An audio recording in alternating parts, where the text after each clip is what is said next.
Good evening, and welcome to this evening's primary election candidate forums for the mayor of Shoshoni and Wyoming House District 28 and the Shoshoni Town Council. On behalf of the League of Women Voters of Fremont County, thank you for joining us. The League is a nonpartisan grassroots organization and part of the National League of Women Voters founded in 1920. I'm Michelle Scudero, and I'm the chair of the Fremont County League's Education and Outreach Committee. Tonight's forums in Shoshoni will conclude 11 primary election forums that we've been hosting in Lander, Riverton, and here, of which can be found, all of them can be found on video recordings on County 10's website under the Watch tab and the League's website, lwv10.org. They're great resources for you to watch. We have the sheriff, we have county commission, we have all the big races. So I encourage people to share those. We dedicate this season's work to the Fremont County League founder and Wyoming League president, Linda Barton, who left us too quickly this past spring. We continue her work in our county and across Wyoming to support our democracy and improve our election process. I want to take a moment to thank our partners for these forums and our educational outreach. County 10 for hosting the live video stream. Thank you, Scott. And WYO Today for printing and publishing our voter guide, which was mailed throughout the county as an insert to the Riverton Ranger and the Lander Journal and the Wind River News. We have extra copies over here on the table. Please take some. They'll be found at the local libraries, senior centers, community centers, and that kind of thing across the county. We thank Julie Fries, our county clerk, and her staff at the Fremont County Election Office for their continued support of the League's work and their exceptional work that they do to run our election process and register voters. Again, tonight's live stream will be available tomorrow on County 10's website, YouTube, Facebook, and the League's website. We also thank the Shoshoni Senior Center for hosting us tonight. And finally, we thank our crew of volunteers, including our timekeeper and moderator, who've contributed countless of hours, volunteer hours, to help make these public forums a success. The League's mission is simple: to empower voters through education and encourage informed participation in our democracy. The League does not support or oppose political parties or candidates. Instead, the League provides unbiased voter information and creates opportunities like tonight's forums for voters to hear directly from candidates and to make their own informed decisions. When a qualified candidate is absent from a public forum, voters lose the opportunity to compare, hear, and evaluate the full range of perspectives before casting their ballots. The League serves as a neutral facilitator. The forum questions are never shared with candidates before the forum, and each candidate receives equal time, and every candidate controls 100% of their message.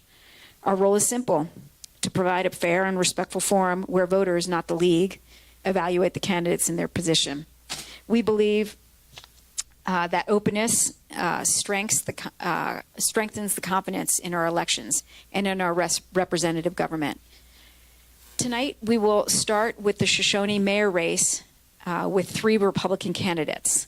There are no Democratic candidates running, and the candidate receiving the most votes in the primary election will continue to the November general election. We thank the candidates for being here and for participating in our democratic process. An informed electorate is the foundation of a strong community, and your presence here tonight demonstrates your commitment to your community and to our democracy. And now, please welcome Maggie Miller, who will begin tonight's events.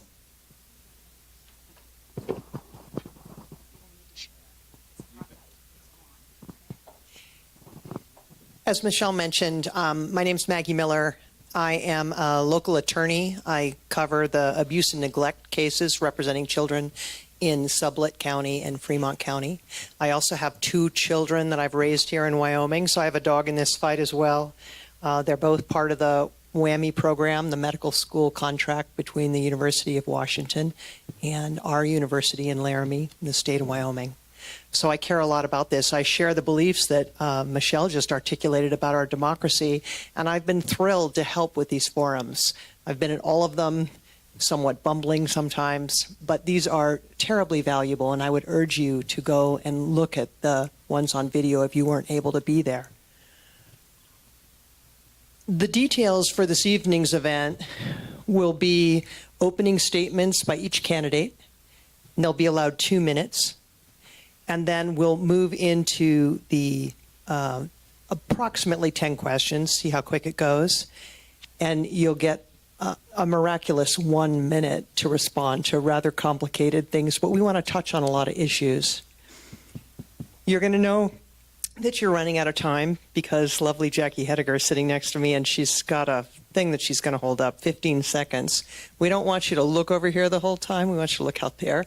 But 15 seconds, and then when time's up, turns orange, and then we'll just rudely interrupt because there's actually 3 forums, as Michelle mentioned. After the questions that we've written up, we'll take some audience questions. And audience members have been handed index cards. After the 5th round of questions, you can hand those in, and some volunteers will read through them and try to pick out the spiciest ones, I suppose. And then we'll finally have a closing statement where you'll get even less time. You'll just get 1 minute for your closing statement. We're confident that you're going to hear things you agree with, maybe don't agree with. We'd appreciate it if you not only didn't applaud until the end, but just didn't react in any way, shape, or form so that we can get through as many questions as possible. We also would ask you to turn your phones off or silence them if you haven't already.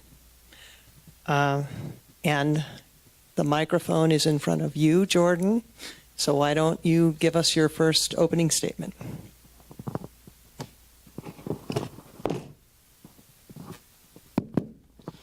My name is Jordan Whitener. I've been a lifelong resident of Shoshoni, Wyoming. This town is home to me. It's where I've built lifelong relationships. My great-grandfather, Clifford Albright, built the Boysen Dam in 1947. So many generations of family here.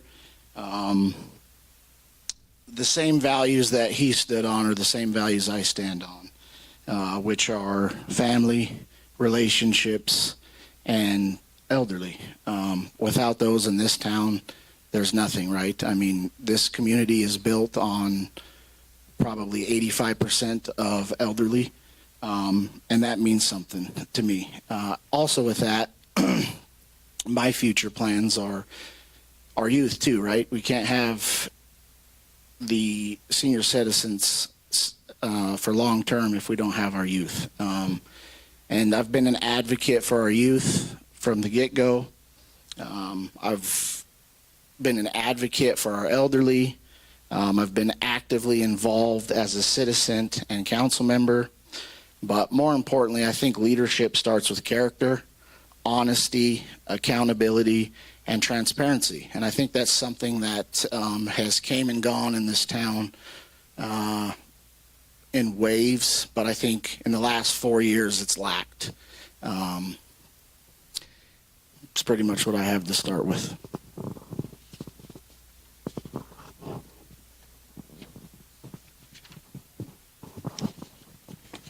You can go ahead, Joel.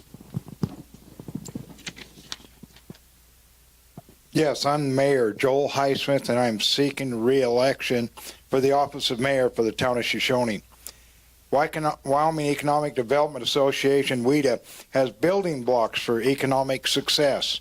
The foundation of economic success is vision and leadership. You must start there. That's what you get for me as mayor. I have leadership and vision. Let's look at some of the projects we've done during my term as mayor. The Wellness Center. We repurposed the left tackle bar and turned it into a wellness center. We now have Hot Springs Health and Gotcha Rehabilitation Center, and they've been there since day one. The new town plaza. This has been a great addition to our town. Resurfacing Main Street west of the new town plaza is a nice facelift for the town and enables us to host a 3-on-3 basketball tournament that Councilman Whitener and Chief Kojai put on. Our modern PD, which includes school resource officers. I fought for. Our chief of police recently told me that we have the PD that you asked me to build. Great job, Chris. Thank you. Improvements in the shooting range. We have worked with the Shoshoni Rifle Club, who's managing the range. Originally, the shooting range was one of the reasons why I ran for mayor. The Rifle Club, under the guidance of Ken Kundle and others, has done a great job and has given the range structures that it needed and it lacked back years ago. Repurpose the old school administration building for our new town hall. That enables us to market our old town hall property for economic development. We've added 2 sidewalk projects for safety of our citizens. Over $2 million of improvements in our water systems. We've done much that I can't talk about, teamwork and including town employees, council members, citizens of Shoshoni to accomplish all that we've done. It's we, not me. Thank you, Joe. Ron Ankeny. Perfect timing, Joel. Good evening. Thank you for the opportunity to be here. My name is Ron Ankeny, and I'm running for mayor of Shoshoni because I believe our town needs prepared, respectful, and dependable leadership. Shoshoni has been my home for many years. I spent 30 years teaching at Shoshoni High School, served on the town council, served as Shoshoni's fire chief, and I've worked on a number of community projects. Those experiences taught me that leadership is about listening carefully, understanding the issues, treating people fairly, and following through. Our town faces important decisions involving essential services, aging infrastructure, housing, public safety, and affordability. I'm not going to pretend that every problem has a quick or easy solution. I will, however, do the homework, ask the necessary questions, consider the financial consequences, and keep residents informed. Grants and development projects can benefit Shoshoni, but they must be carefully evaluated and responsibly managed so taxpayers and utility customers are not left carrying unexpected costs. I believe my experience, preparation, and approach to public service makes me the best choice to serve as mayor. I would bring a fair approach, sound judgment, and a commitment to practical results. I look forward to discussing the issues tonight. Ron, why don't you keep the mic? Could you tell us what your priorities as mayor would be? Yes, I can do that in 1 minute, I hope. Well, the first thing I'd have to do is build a team that's organized and effective. And so that would mean clear and concise communication, well-informed people, regular reports and updates, and clear responsibility for follow-through. And I'd need to develop a practical plan for critical infrastructure by identifying the most serious needs and coordinating repairs and replacement, pursue grants and low-interest financing only if necessary, so residents are not carrying the entire cost. And then I'd look to work to move forward to housing and development projects, especially the Shoshoni Motel, Lip Rippers, and West Side expansion. And my goal would be steady progress, responsible spending, and visible results. Joel, you're already the mayor, so moving forward, what would your priorities be? Yeah, Ron did a pretty good job of that, really. It's pretty much, we may have a few different ways to get that, but we need to continue to move forward what we've started. The West Side, Herbst Acres subdivision is important. We need to continue with our water infrastructure. Our next big thing on our water infrastructure, we need to finish a little bit what we've needed to do on well 6, and we need to get our water meters in, and that's probably going to happen within the next year. Economic development, we need to work on economic development, try to encourage existing business to do better and bring new businesses in. There's ways to do that. Working with the best grants and hunt for where you don't have to have so much match. It's a chore. Thank you. Jordan Whitener, what do you think? Priorities? I think the main priorities are infrastructure. Our infrastructure is aging for sure. The West Side expansion is kind of funny to me. It's kind of like, why would you water your front yard and not your back? There's issues in the town currently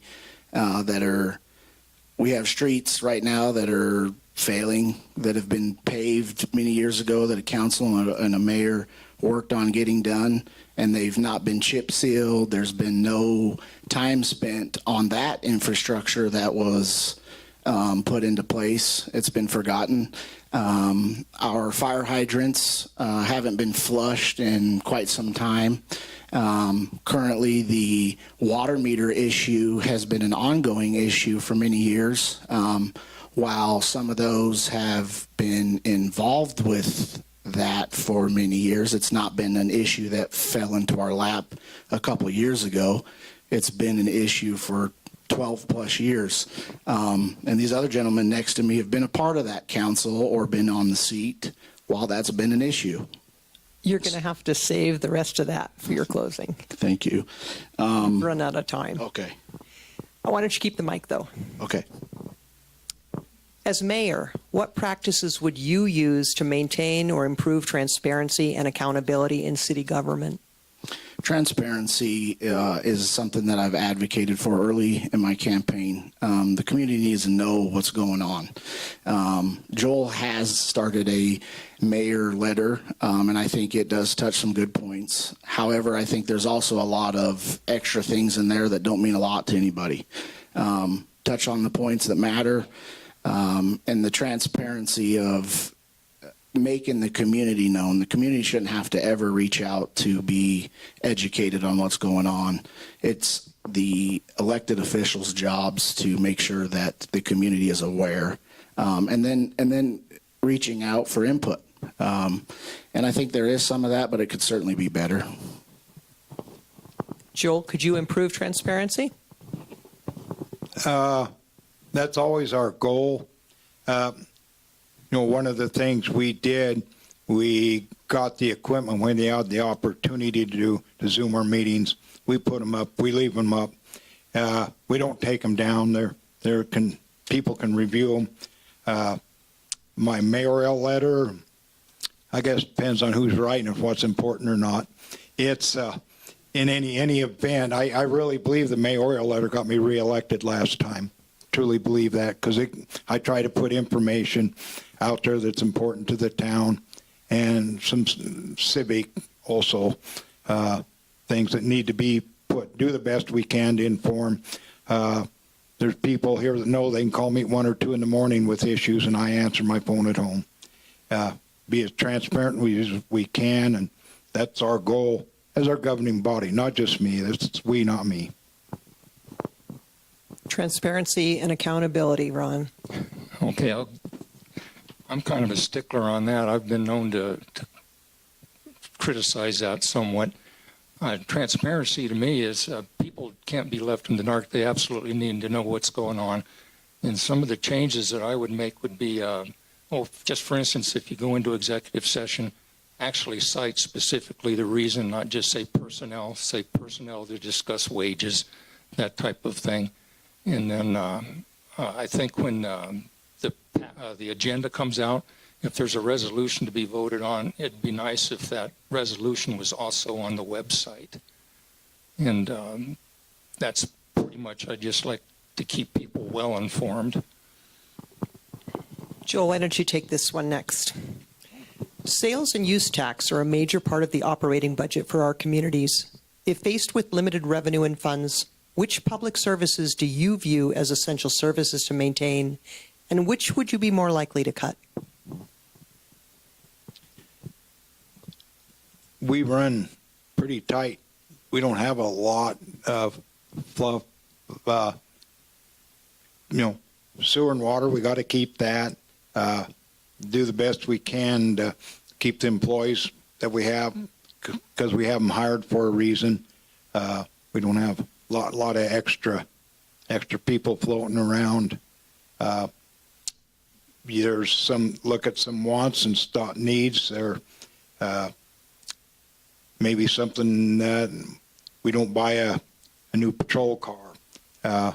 We don't replace some maintenance we need to do on our vehicle. We just postpone it another year or two and try to work our way down the road. It's a decision that the governing body would need to make as a whole, not just the mayor. I mean, it's a decision.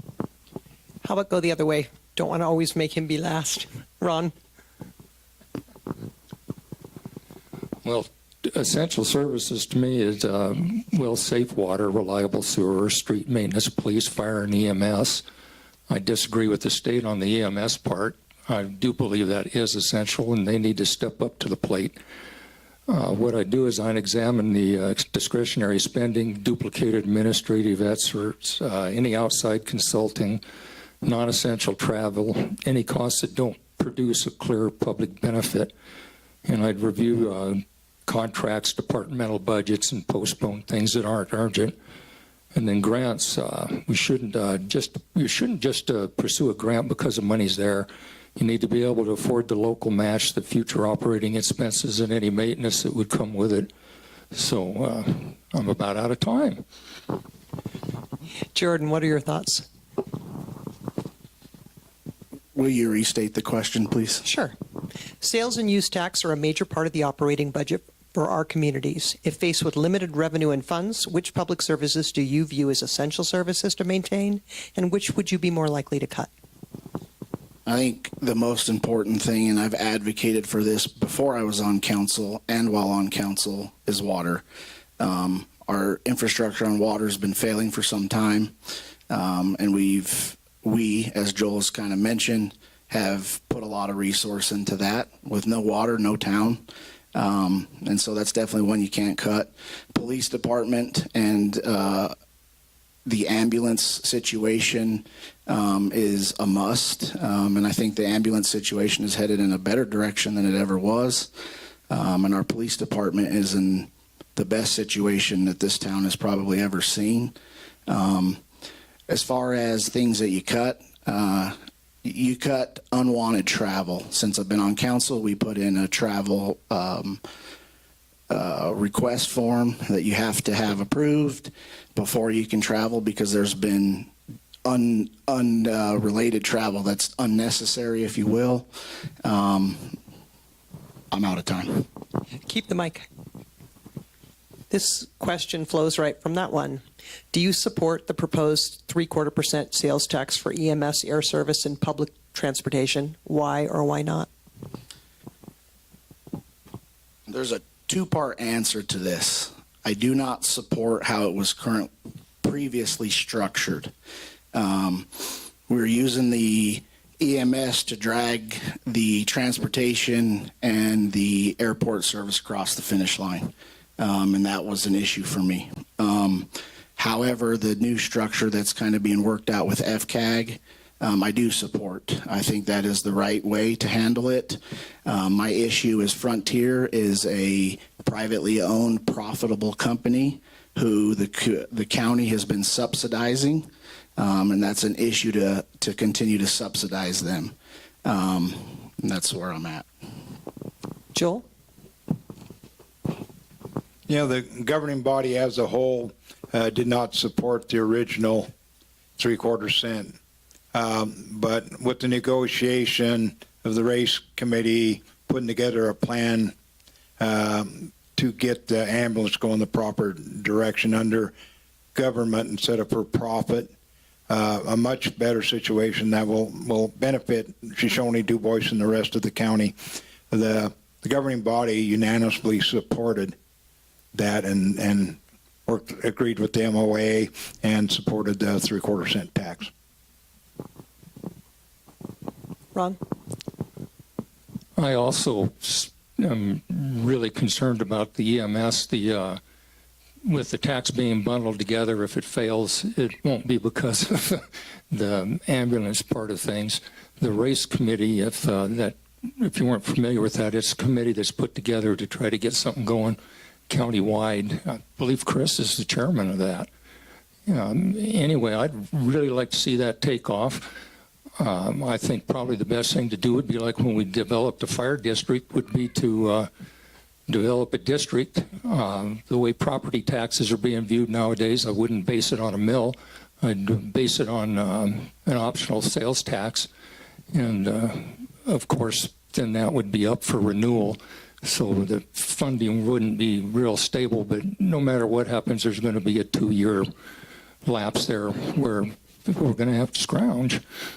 So I want all three of you to just, with one word, say either yes or no, so it's really clear how you stand on this tax. Well, Everybody's a yes? I'm a yes. Okay, thank you. Ron, you can take this question first. Actually, let's have audience questions. If anybody has an audience question, they can hand it to a volunteer.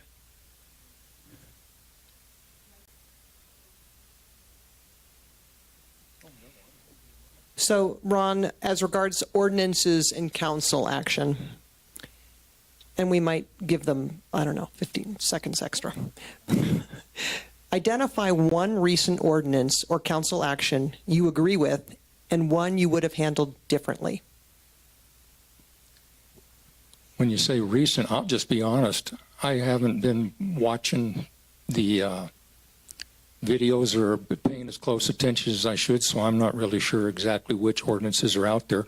I have reviewed the handbook, the ordinance book, and there's a lot of antiquated stuff in there that, quite honestly, does need to be fixed.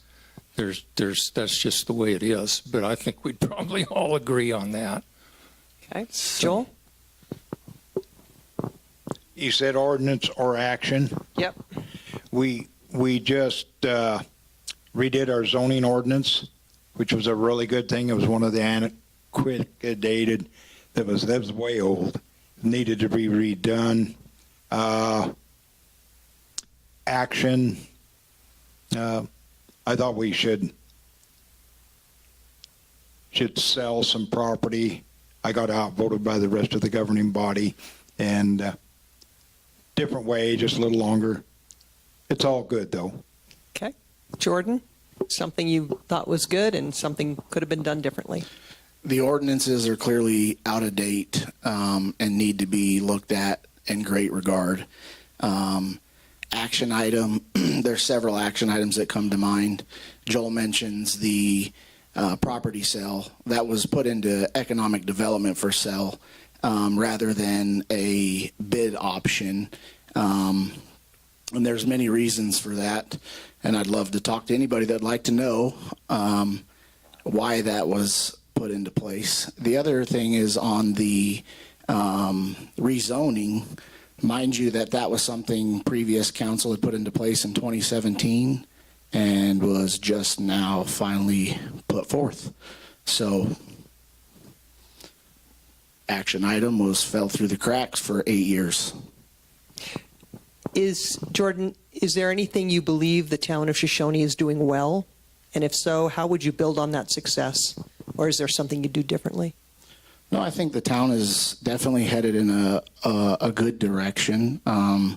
There's always room for improvement. I don't think it's a lot of negatives. I just feel like there's a lot of things that do fall through the crack and aren't shedded to light like they should be.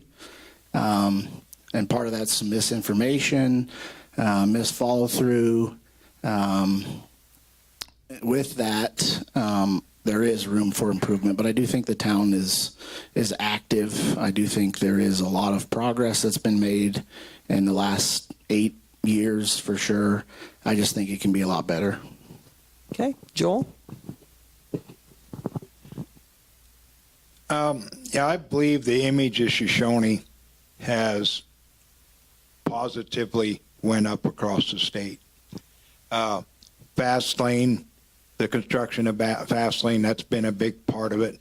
Our Newtown Plaza is good. We got our medical health here. That's a very, very good thing. We move forward a lot on our water projects. We're getting recognition across the state. The improvement of our rifle range has got a lot of interest also, and through Councilman Nordine's movement, we're moving that forward and improving it even more. I think we're going in the right direction. We need to keep moving that way, and we're recognized across the state. That's a positive. Ron? I hear a lot about how much the appearance of the town of Shoshoni has improved. somebody might ask me, where are you from? I'm from Shoshoni. I said, oh man, that place is looking good. And you just can't deny it. It really, really, truly is looking a whole lot better. I'd like to see that continue. There's just a lot of things that are going right. And another thing that maybe isn't as apparent to people, but the town has managed to obtain, well, for instance, the West Side addition out there for peanuts. And it will eventually, something will happen out there. But yeah, mainly it's just people know the Shoshone is looking good. Why don't you keep the mic? Okay. Does or should the mayor's office have a relationship with the leadership on the Wind River Indian Reservation? Explain your understanding of the current relationship between tribal leadership and the mayor's office, and how would you continue or improve upon this? Well, that's a simple one. I am not aware of what the relationship is with the Wind River Indian Reservation, other than whatever it is with Fremont County Association of Governments, which I know Joel is a member of.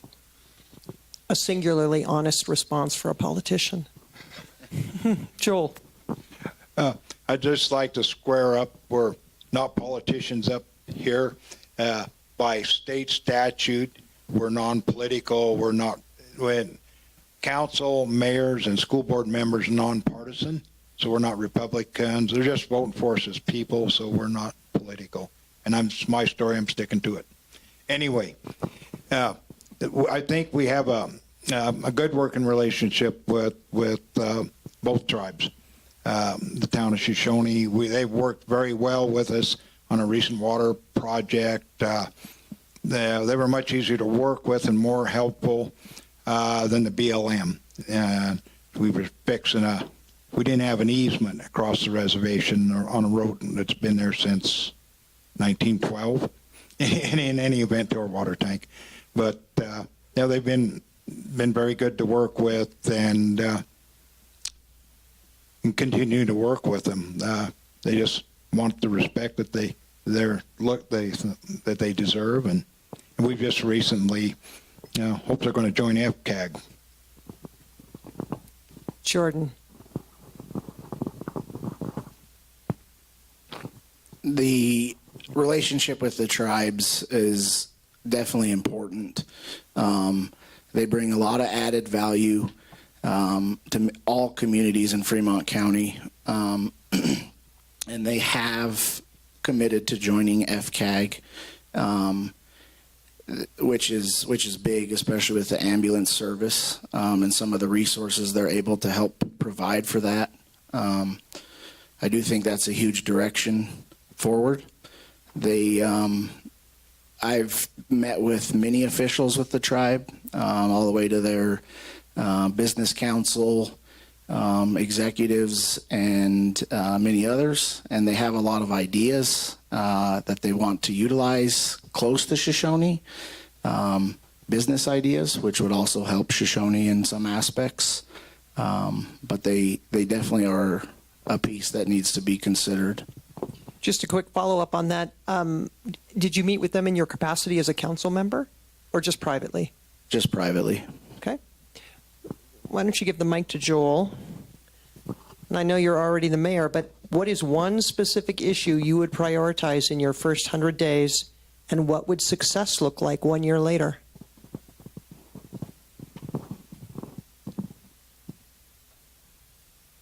We have so many needs. It's I know a hot topic around the town is our water meters. We may not have the funding to get that done in the first 100 days. Our fiscal year starts in July, so that's so we're mid year.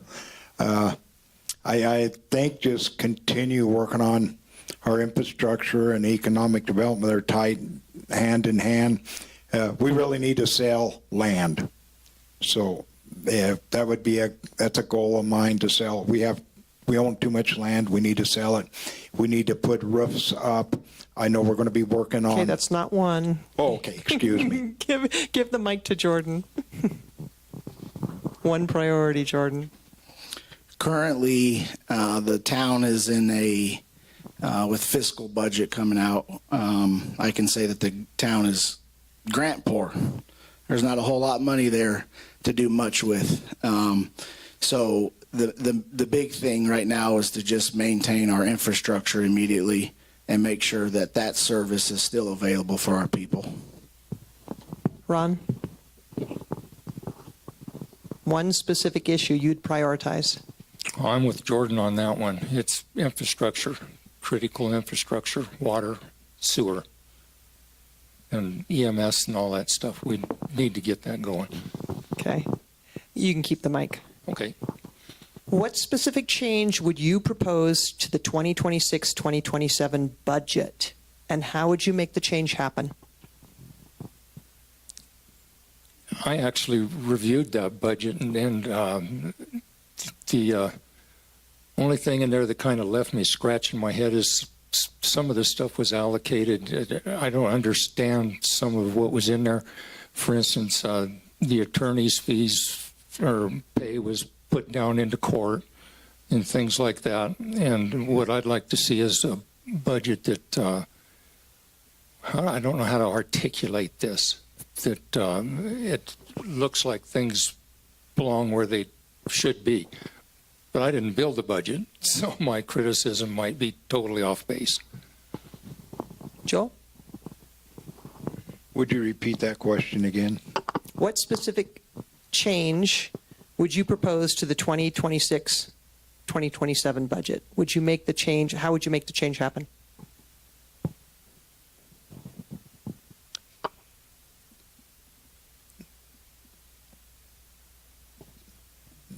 It's hard to make any changes because as a governing body, we spend a lot of time going over everything. We only have so much money to work with.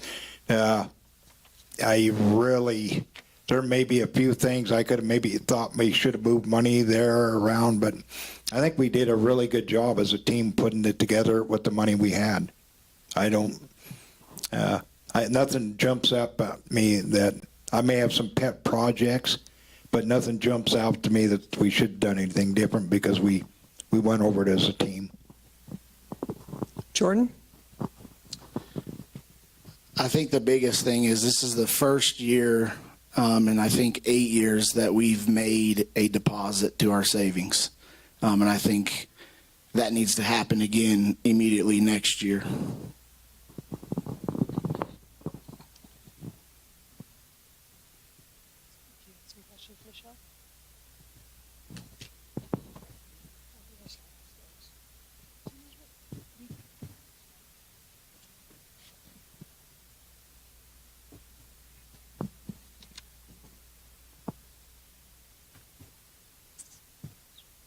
Yeah, we're moving into some audience questions. Why don't you send the mic down to Ron? Serving as mayor requires time, availability, and consistent attention to town business. If elected, how would you balance the responsibilities of the office with your work, family, and other commitments? What would you like voters to know about your ability to give the role the time and focus it requires? Well, that's an easy one. I'm available on any day that ends with the letter Y. I am retired, and I'm just kicked back, enjoying life, and I'd actually really enjoy being mayor because it would give me more direction and purpose, and I've always been all about public service my whole life, and I see no reason for that to change now. Jordan?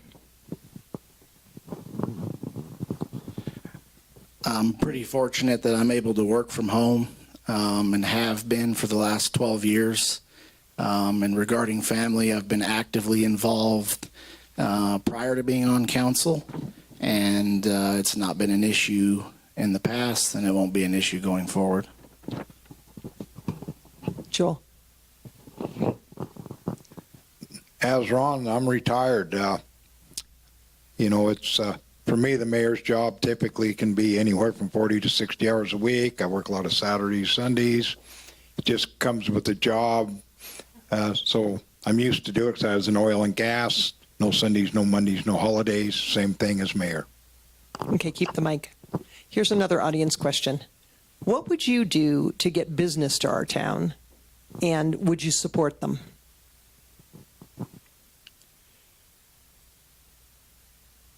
Well, first, you need to try to attract the right business, and depend on what that is, whether economic development. If one of the things we've used or try to use as sell a business, maybe city-owned land at a reduced price. Work with them to see how we can help them come to Shoshoni, but inexpensive real estate is something we have a lot of, and something we could help with. That's one tool. You also got to meet with them, spend time with them, make them welcome. There was a company interested in coming. They were looking at Riverton and Thermopolis, and a realtor told them, take a look at Shoshoni. So I took them up to Shoshoni schools. They opened it up on a Sunday and showed them the school. And they had mom and dad's family business with kids, mom, dads.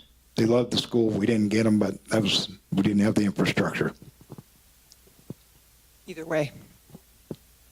How about Jordan? Will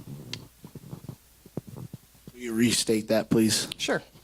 What would you do to get business to our town, and would you support them? Absolutely, I'd support them. I already support the businesses we currently have an active relationship with those that are in town. And to attract those, it's hand in hand. You have to have something that wants to attract them here, but it has to be feasible for them, and it has to be economical for them as well.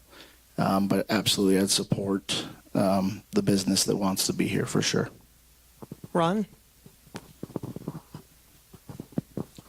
Through the years, I've had countless conversations with people that I know with the Wyoming Business Council and other folks involved in this. It can be really difficult to make business happen, but you certainly don't want to try to frustrate them whatsoever unless it's an undesirable type of business. But anyway, we need to do everything we can to promote Shoshoni, the schools, the environment, and try to get businesses here and businesses that will create jobs. That's a metric that we really need to look at, and to help businesses expand. I mean, I would just be delighted to see Curry double, and businesses with good paying jobs. Why don't you give the mic to Jordan? Another audience question. In a small town like Shoshoni, relationships and community connections are an important part of daily life. Public trust is also essential. If elected, how would you work to build and maintain that trust? Please share how you would promote transparency, address real or perceived conflicts of interest, and help residents feel confident that town decisions are made fairly and with the best interests of the whole community in mind. I think that anybody that is currently watching council meetings and or attending, transparency is big for me. If it's something that doesn't seem like it is what's best for our community or kind of has some hangups, I'm the first one that'll call it out or address it. There's no question in me asking questions. I'm very outspoken, and it's because I have the best interests of the community. Hand the mic down. Could you repeat that question? Yeah, it was a long one. In a small town like Shoshoni, relationships and community connections are an important part of daily life. Public trust is also essential. If elected, how would you work to build and maintain that trust? Please share how you would promote transparency, address real or perceived conflicts of interest, and help residents feel confident that town decisions are made fairly and with the best interests of the whole community in mind. Yes. Now, start off with, we're a mid-sized municipality in the state of Wyoming. When we were 649, we was the 51st largest municipality out of 99. Anyway, it's I do what I can do. I've been in office near 8 years. I'm human. I make mistakes. I just do the best I can and try to work for the betterment of the town of Shoshoni. And I try to be very transparent. That's what we do. And all I can do is, people complain, I can try to do better. I thought I was being real transparent. We had a consultant come in, and they did a survey. The people said 75% of the people didn't know what the heck we were doing. That's when I started my mayoral letter. Hand that to Ron. That's a great question. That's really well thought out. The reason I'm grinning is at one time I Googled the 3 things that would erode public trust in government the fastest. And number 1 was being lied to. Number 2 was failure to deliver services in a timely fashion. And number 3 was the appearance of nepotism. So that's kind of interesting. But listen to people. Listen and have a discussion. Not an argument, an honest gosh discussion, and keep people informed. Make them feel like their input is not. I said that. Not make them feel. Have them know that their input is valued and that they're being listened to. And disagreements are a great place to learn. So that answer leads right into the next question, which isn't an audience question. It's from the League.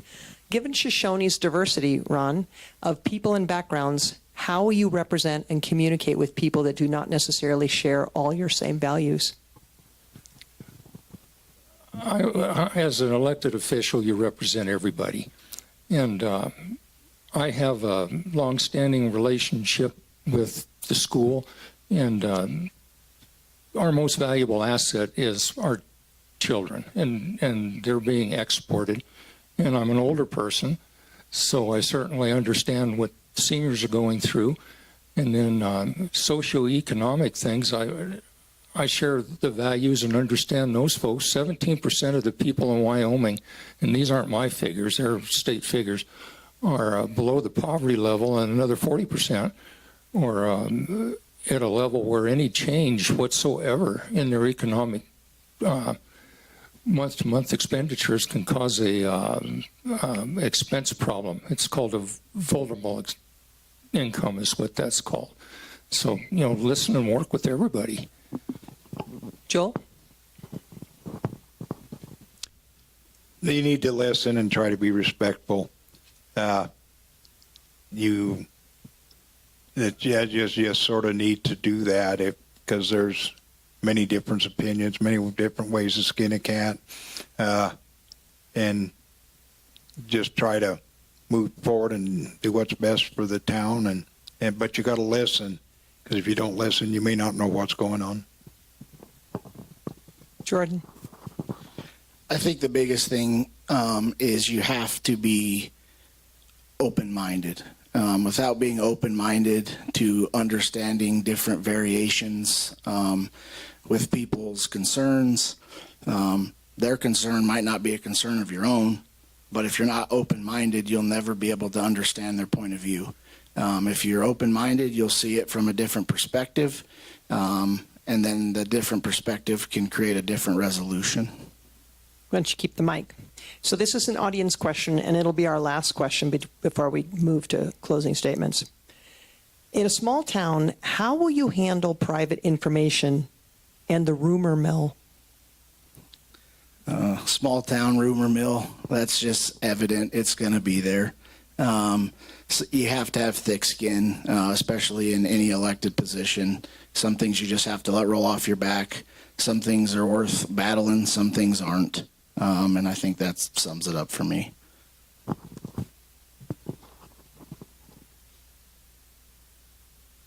Well, one of the things our Zoom meeting did away with a lot of the rumor mills, but they're still out there a little bit. But that helps because people can look and see what you really said. And if rumor is something about what the council's done or what I said on the council or somebody else, a councilman said something, don't look. Just pull it up, look, and see what was really happening. I've been at it long enough. My dad was the mayor, and he sort of guided me on. I heard someone saying some bad things about him, and I asked him a question, and he said, well, that's going to happen. He said, no matter what you do, you're going to make somebody mad. So if you got a lot of people mad, that means you've been doing a lot. So I wear it like a badge. Thank you. Ron, what do you think? The rumor mill. Yeah, it exists everywhere. And sometimes it's comical, sometimes it's toxic. If it's toxic, we always have a choice of don't participate. Don't have to, well, I won't say get down and roll in the gutter, but I guess I just did. But anyway, the rumor mill, it's there, and just listen. And if somebody has a specific question like, I heard that you, whatever, well, just answer it. Be honest, forthright. And it is what it is, as they say. So why don't you start us off with closing statements, because you were last with the openings. Ron. Mine's brief. I think I've pretty much outlined my intentions. My character is pretty much well known. According to the rumor mill, I guess it's either way. And just to be frank, I'll represent each and every one of you, no matter how it turns out. And I'd sure appreciate your support.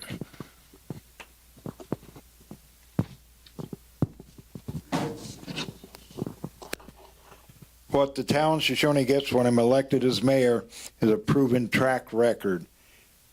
In my near 8 years as mayor and 4.5 years as council gave me experience that is needed to lead our town into the future. I will continue to provide leadership and work hard as I've done in the past as my terms as mayor. Code of the West, always finish what you start. During my time as mayor of Shoshoni, I have developed working relationships with the state, county, municipal, as well as federal partners. It has been said Shoshoni hits above its weight. We've gained that reputation under my leadership, and I have had a lot of help with staff and council members. Lisa Burridge recently said, July 14th, she's one of the top realtors in the state and in the nation. Shoshoni, at a Shoshoni council meeting, she said, I have never, I mean this, seen a mayor more about the town. I think it's so refreshing. I'm like, he's so nice and he cares about Shoshoni. This is a big deal for me. Somebody that loves this town is really refreshing. When I'm elected as mayor, that's what you get out on the road. It's we, not me. I represent Shoshoni. Jordan. How long do you need here? A minute. Oh. Of course.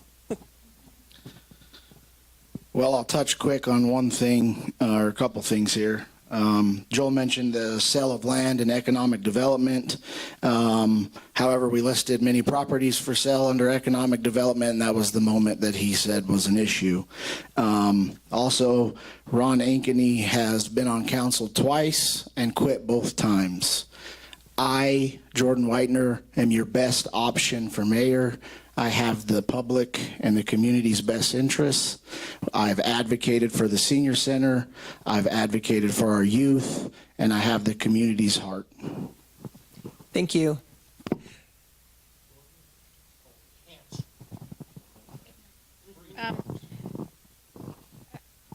I want to thank you, the audience here live and also online, for joining us at the Shoshoni Mayor Candidate Forum. We're going to have a quick break now and convene the Wyoming House District 28 Forum. We're going to try and do this in 5 minutes, so a real quick turnaround. I want to thank you all. Thank you very much. Thank you, Jordan. Thank you, Joel. Thank you, Ron. I appreciate it.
We're going to start, so if everyone could take their seat, that'd be great. Thank you.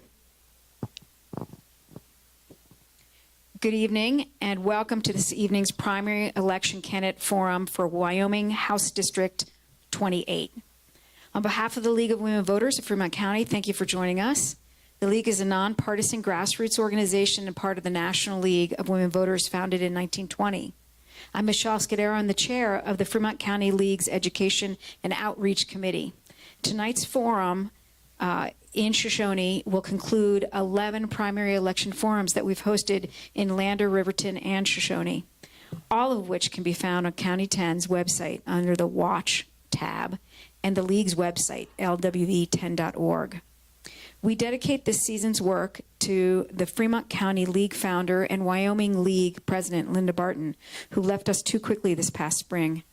We continue her work in the county and across Wyoming to support our democracy and improve the election process. I want to take a moment to thank our partners that help make this forum and our education outreach possible.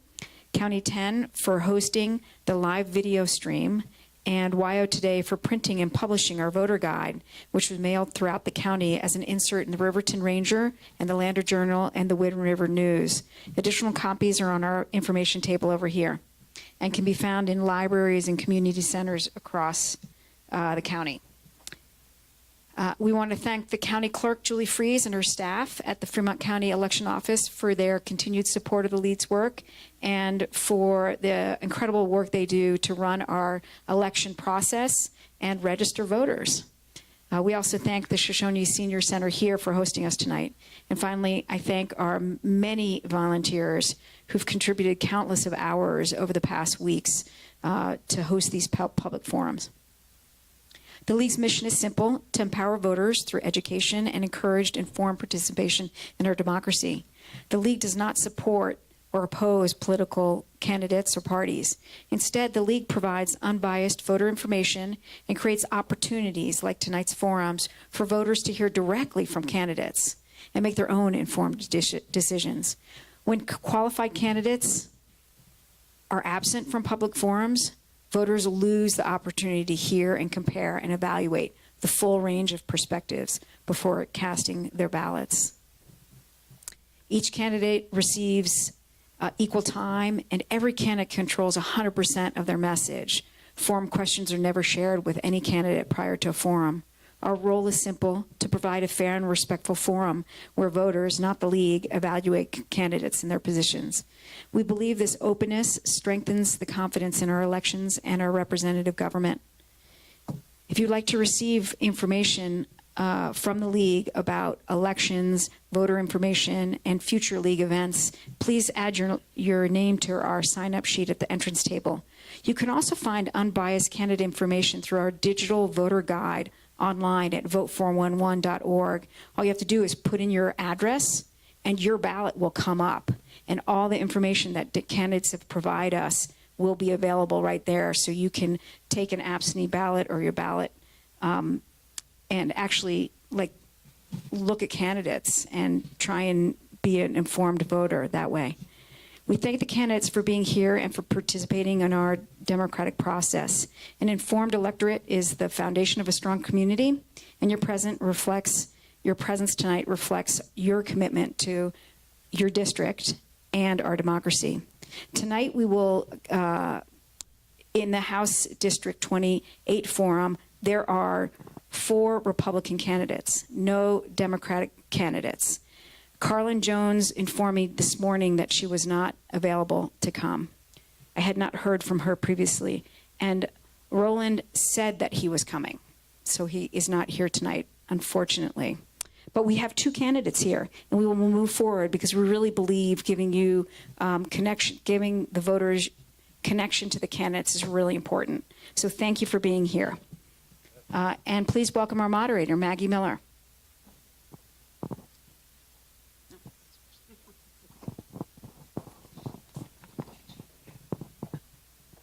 As Michelle mentioned, I'm Maggie Miller, and most of you were here before. I'm a lawyer in Fremont County and Sublette County, representing abused and neglected children for the state of Wyoming. And I'm pretty invested in Wyoming. I've learned a lot tonight already in the earlier forum about Shoshoni, and I look forward to hearing some more tonight. Because of the absence of two of the candidates, we have a little extra time. And so instead of giving you each 1 minute to answer all the questions we're going to ask you, we're going to give you 1 minute and 30 seconds. Party. Jackie is going to hold up this sign. Yellow is 15 seconds. Orange is stop talking or I'll get rude. We'd really appreciate it if you glanced over here to see that, but that if you actually looked out at the audience, because I have a tendency to stare at you because the interests are so interesting. We're going to start with opening statements, and you each get 2 minutes for that. We'll proceed to about 10 questions or so, and then we will allow for some audience questions, and they know the drill. They've been here. We'll collect index cards partway through, and they'll be reviewed. And then finally, we can give you 1.5 minutes for a closing statement, because we'll have plenty of time. We're confident you're going to hear things you agree with, but please hold your applause to the end. And if you haven't already silenced your phone, please do so. Why don't we start with Alan Hawk for an opening statement.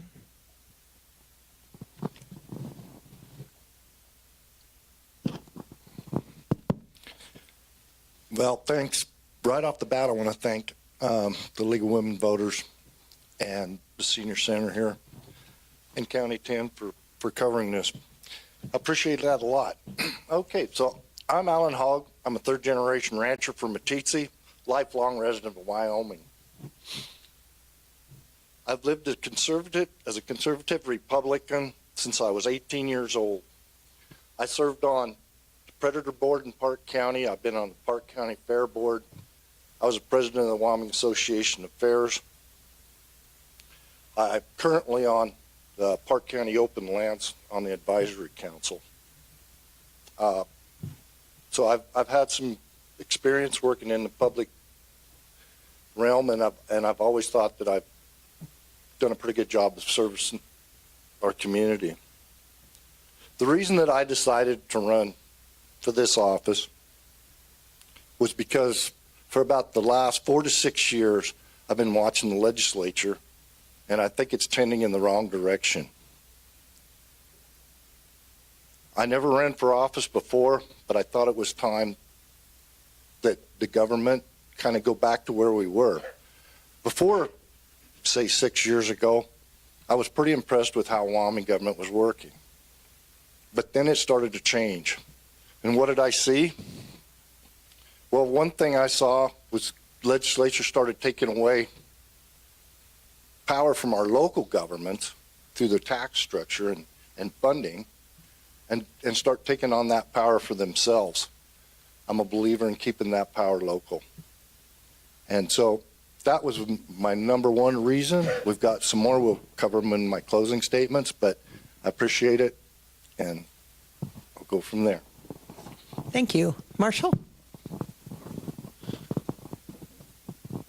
Thank you, and I want to, just as Alan stated, I want to say thank you for letting us do this debate and having us here. And to be honest, I'm honored to be a part of this process. My history is I joined the Navy when I was 18 years old. I became a Navy SEAL and spent quite a few years doing that. I did 6 years active duty, and then I decided to go to college. I went to Montana Tech University and became a geologist, and anyways, ended up working in construction and chasing the mining business as a mining tramp all over the West. And then I ended up going back into the SEAL teams in 2010 and just finally retired out of the reserves here this last year. Much like a lot of the people here in Fremont County and Wyoming, as working in mining, I like the oil fields. I moved around, and I've been around in the West my entire life. I ended up in Wyoming 15 years ago working in the coal mines for Gillette. And when things went bad there economically, like a lot of things do in the commodities business, I ended up going to University of Wyoming for law school. And then I was blessed to be asked to come live in Thermopolis, and then I was asked to represent the town of Shoshoni here. And so I've been working quite a bit between Shoshoni and Thermopolis. I'm on the school board in Hot Springs County, and one of the main reasons I'm running is because of the lack of local control. As Alan stated, our local control has been whittled away, and that is not our tradition or history here in Wyoming. Thank you. Marshall, why don't you keep the mic? Can I sit down? Yes, absolutely. Thank you. Do you support the ballot initiative for a 50% reduction in property taxes? Why or why not? I do not support the ballot initiative for 50% property tax cuts.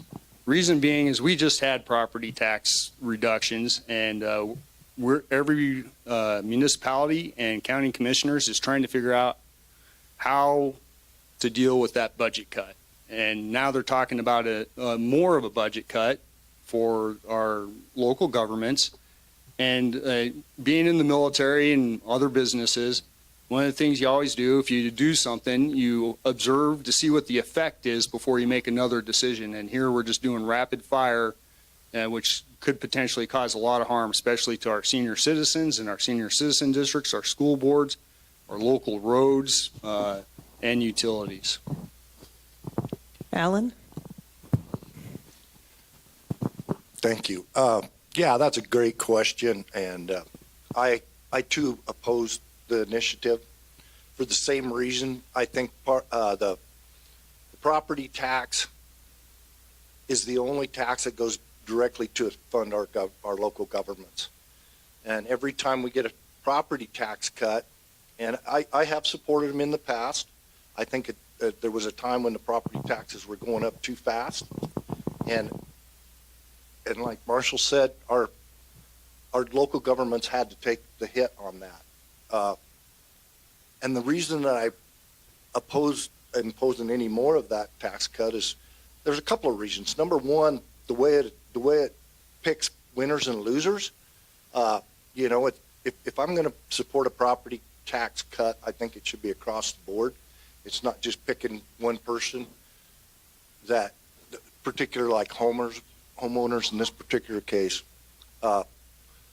So if I would support one, it would be across the board and be more fair. I can't support, take more cuts and turning it over. And the biggest thing is that there's no plan for backfill, and the current legislature is not going to backfill these local governments.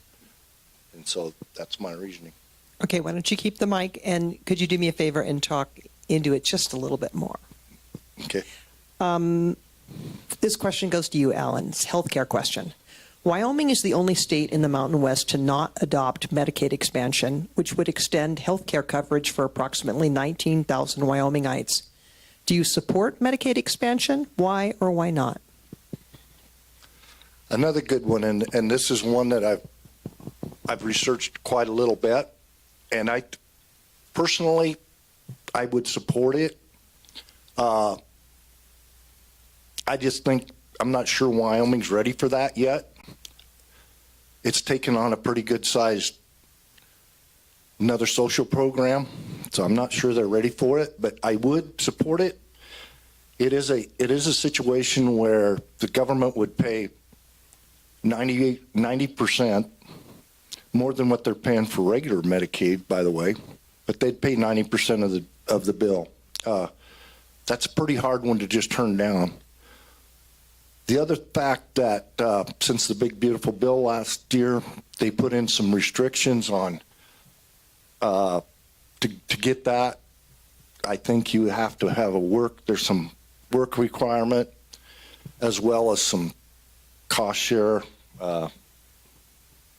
The person's going to have to pay part of their bills. It isn't just going to be an all free deal. So, I could see myself supporting that.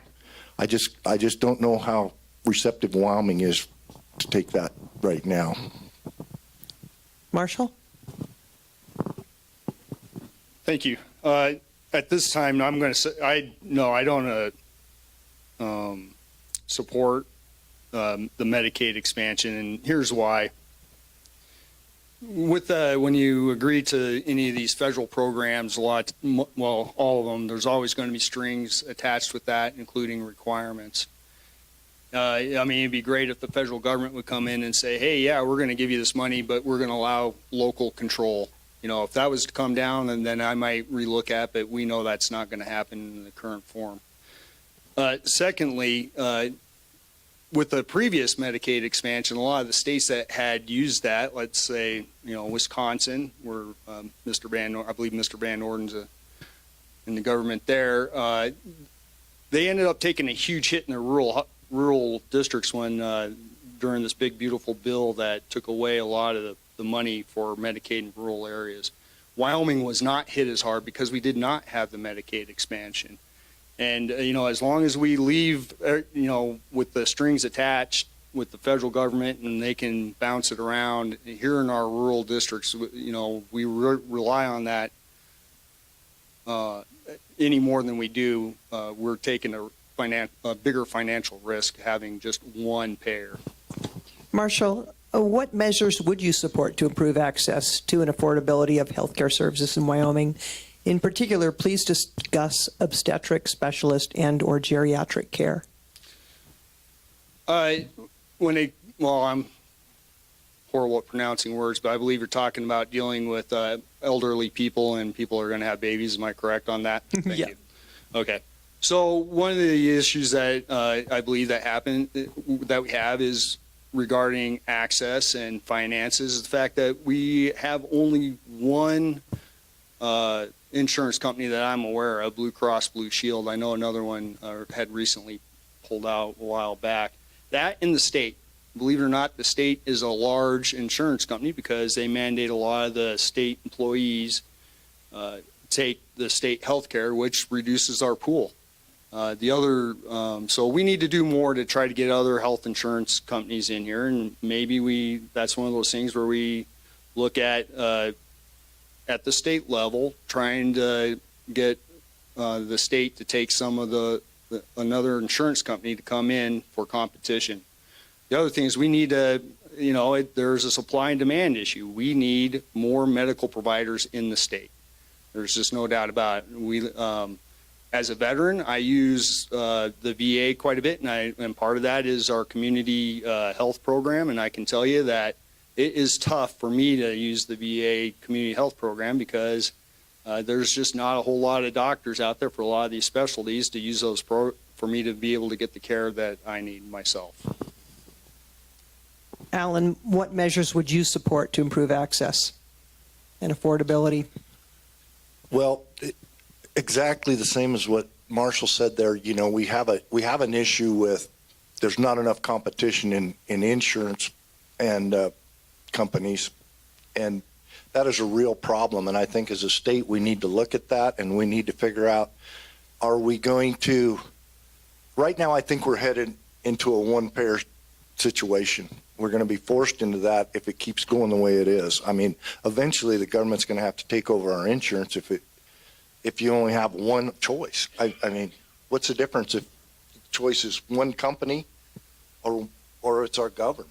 So we're headed that way. So let's either figure out some way to get some competition in the insurance business, or let's go, just like I said, we maybe have to start looking at the Medicaid expansion thing. I think that could sure help a lot for the people that don't have Medicare, VA benefits or health care through their employment. And so, it's something we have to look at. Marshall? Wyoming currently provides a $7,000 annual education savings account for eligible students pursuing homeschooling, private, or alternative education. What level of accountability or oversight, if any, do you believe should accompany these funds? Well, and this is one of my opinions here. I know a lot of people don't think it's very popular, but I am a firm believer in the Wyoming Constitution. I swore an oath to it. I believe education saving accounts that go to individuals are unconstitutional under our current Constitution. So unless we make an amendment to our Constitution, I don't support education saving accounts for individual students to be taught at home. Do you have any ideas about oversight? Because at this point, we are funding those kids. As far as oversight, if we're going to be providing money, there needs to be testing to see if they actually are meeting any requirements, because one of our requirements is also that we provide a quality education under the Wyoming Constitution. And if the money is going out and being paid to people to educate at home instead of bringing them to school, then we absolutely need to make sure that that's being funded correctly. Alan, what level of accountability or oversight do you think should accompany the funds? Well, first of all, I'd like to go back and reiterate what he said. They shouldn't be going in the first place. It's against the Constitution.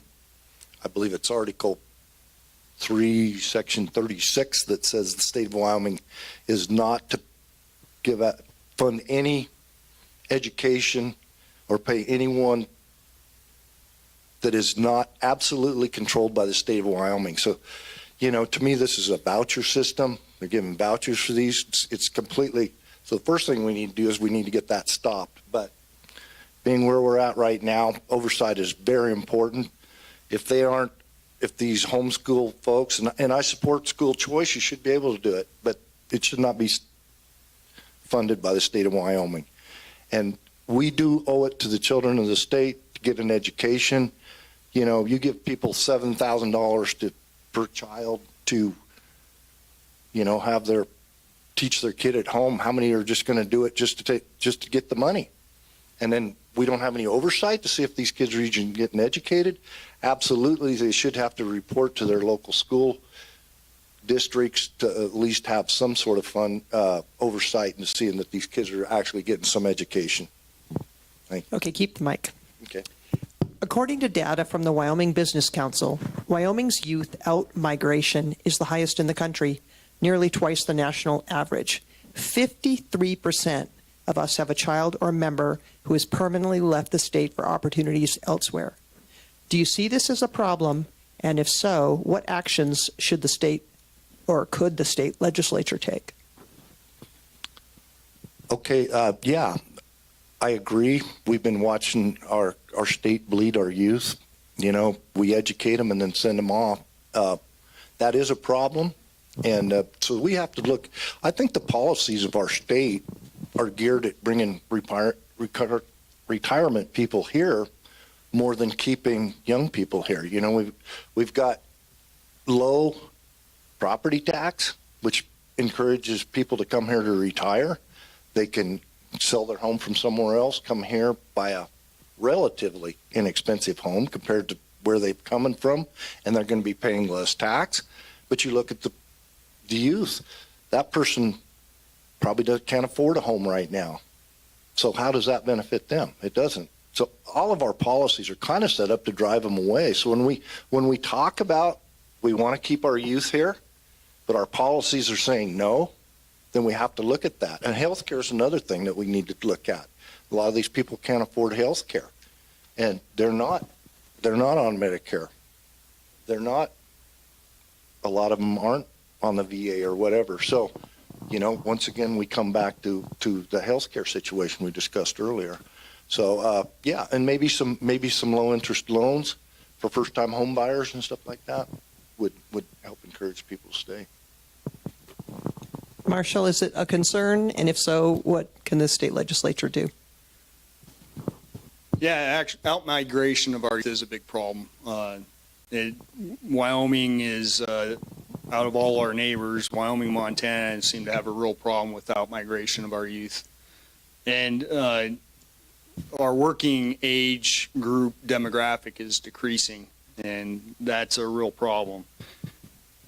Things that we can do, I believe, as a state legislator is push for more infrastructure, because let's face it, a lot of these young people that for businesses to come, we need good infrastructure. It's one of the things that they look at, as well as it creates job for a lot of our younger trade skill people and creates that the work that they need. The other is quality of life. A lot of younger people they expect a certain quality of life, and by quality of life, I mean they expect to have good schools for when they have kids, or if they have kids. they expect to have law enforcement, right? They want to live in a safe neighborhood. Those are things we need to pay for. They want to make sure they have fire, and they want to make sure that when they're driving their car, it's not breaking, by hitting a bunch of potholes. The other thing is we need to make sure that, as Alan alluded to, that, the health care is there and that's affordable, because a lot of these younger people, their health care, I have young employees, and for them to have health care is very expensive, even as single young people. Are there any audience questions anybody wants to hand to a volunteer?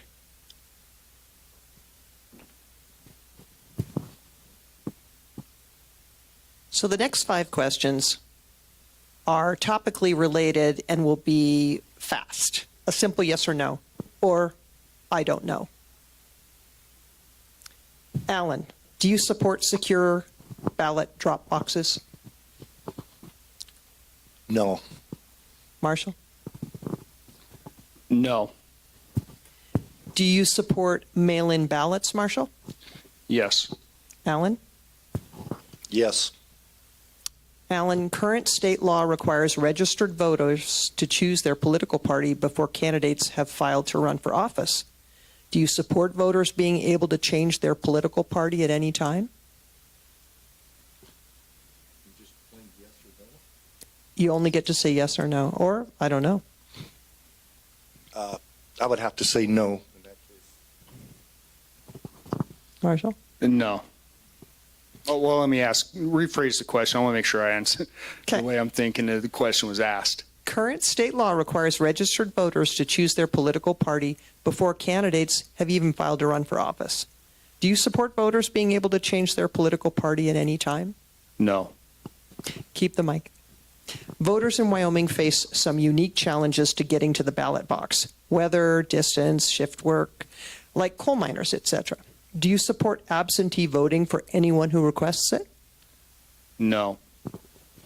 Alan? I do support absentee balloting, yeah. And Alan, do you support expanding the current 5% requirement of hand counting of ballots?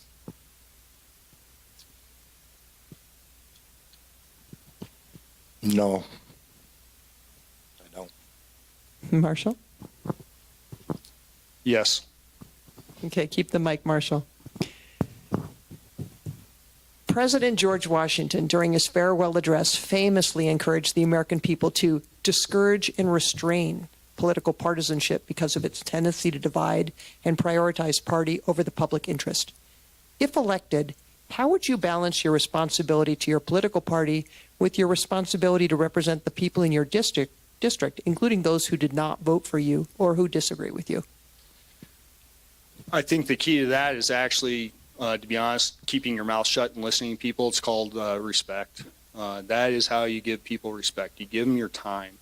And I think that is crucial, and it's something that has been lost in our society, unfortunately, mostly because of online discussions instead of face-to-face. But I believe that's what it is. You got to give people the respect and the time to listen to them. Alan? I think a person has to kind of have a set of priorities, and I guess my priority would be, first of all, my priority is going to be when I vote on a bill, it has to be okay with my conscience first, and then the next thing I need to look at is what's going to be the very best thing. I have to really decide what's my very best thing that's going to be best for my constituents. And third is going to be party loyalty or caucus or whatever you want to call it. I think they're at least third down the line would be in my priority as to how I would make those decisions. Okay. Alan, in recent years, Wyoming's energy policy has used the terminology, quote, all of the above, unquote. And yet state policy has clearly favored legacy industries of coal, gas, and oil production. What, if anything, would you do to expand state policy to include renewable energy resources? I'm not against the all above situation that we're in. I think that's really worked pretty well for us. I don't support subsidies to bring in renewables if they aren't standalone. Because a lot of people seem to think that renewables seem to think they're, without problems to the environment and everything else. What we found over the last 15, 20 years is there's just as many issues with those as there is with your carbon-based energies. But so I'm all for all above. I think we need to keep Wyoming open for business, but I'm not for subsidizing bringing in these industries that can't stand on their own. Marshall? Yeah, I agree with Alan on the fact that we should be for all the above. At the same time, as Alan said, we shouldn't subsidize. And then the other issue I have is if the state really starts pushing for it, mandating it, which renewables, I'm not a fan for that, because that's ultimately is, a lot of landowners, a lot of ranchers, or other individuals. It should be up to them what they want to do with their land and how that land is used. I really don't believe that the state should be forcing use on top of a lot of these landowners that don't necessarily want that renewable on their property. And we definitely shouldn't. The other issue is a lot of when these renewables come in, or any other power plant, they have to use eminent domain to put in the utilities and lines and everything else. And again, that's shoving something down the throats of a lot of our citizens that shouldn't happen. If they want to be there, they should be good neighbors and be able to pay their way and work with their neighbors to get the access they need. And if not, then maybe it's not the right place for them to do business. Marshall, AI data centers present both opportunities and challenges. As interest in AI data centers grows in Wyoming, what policies do you believe should govern their development? What standards or safeguards would you support to ensure local community resources like water, energy, and infrastructure are protected?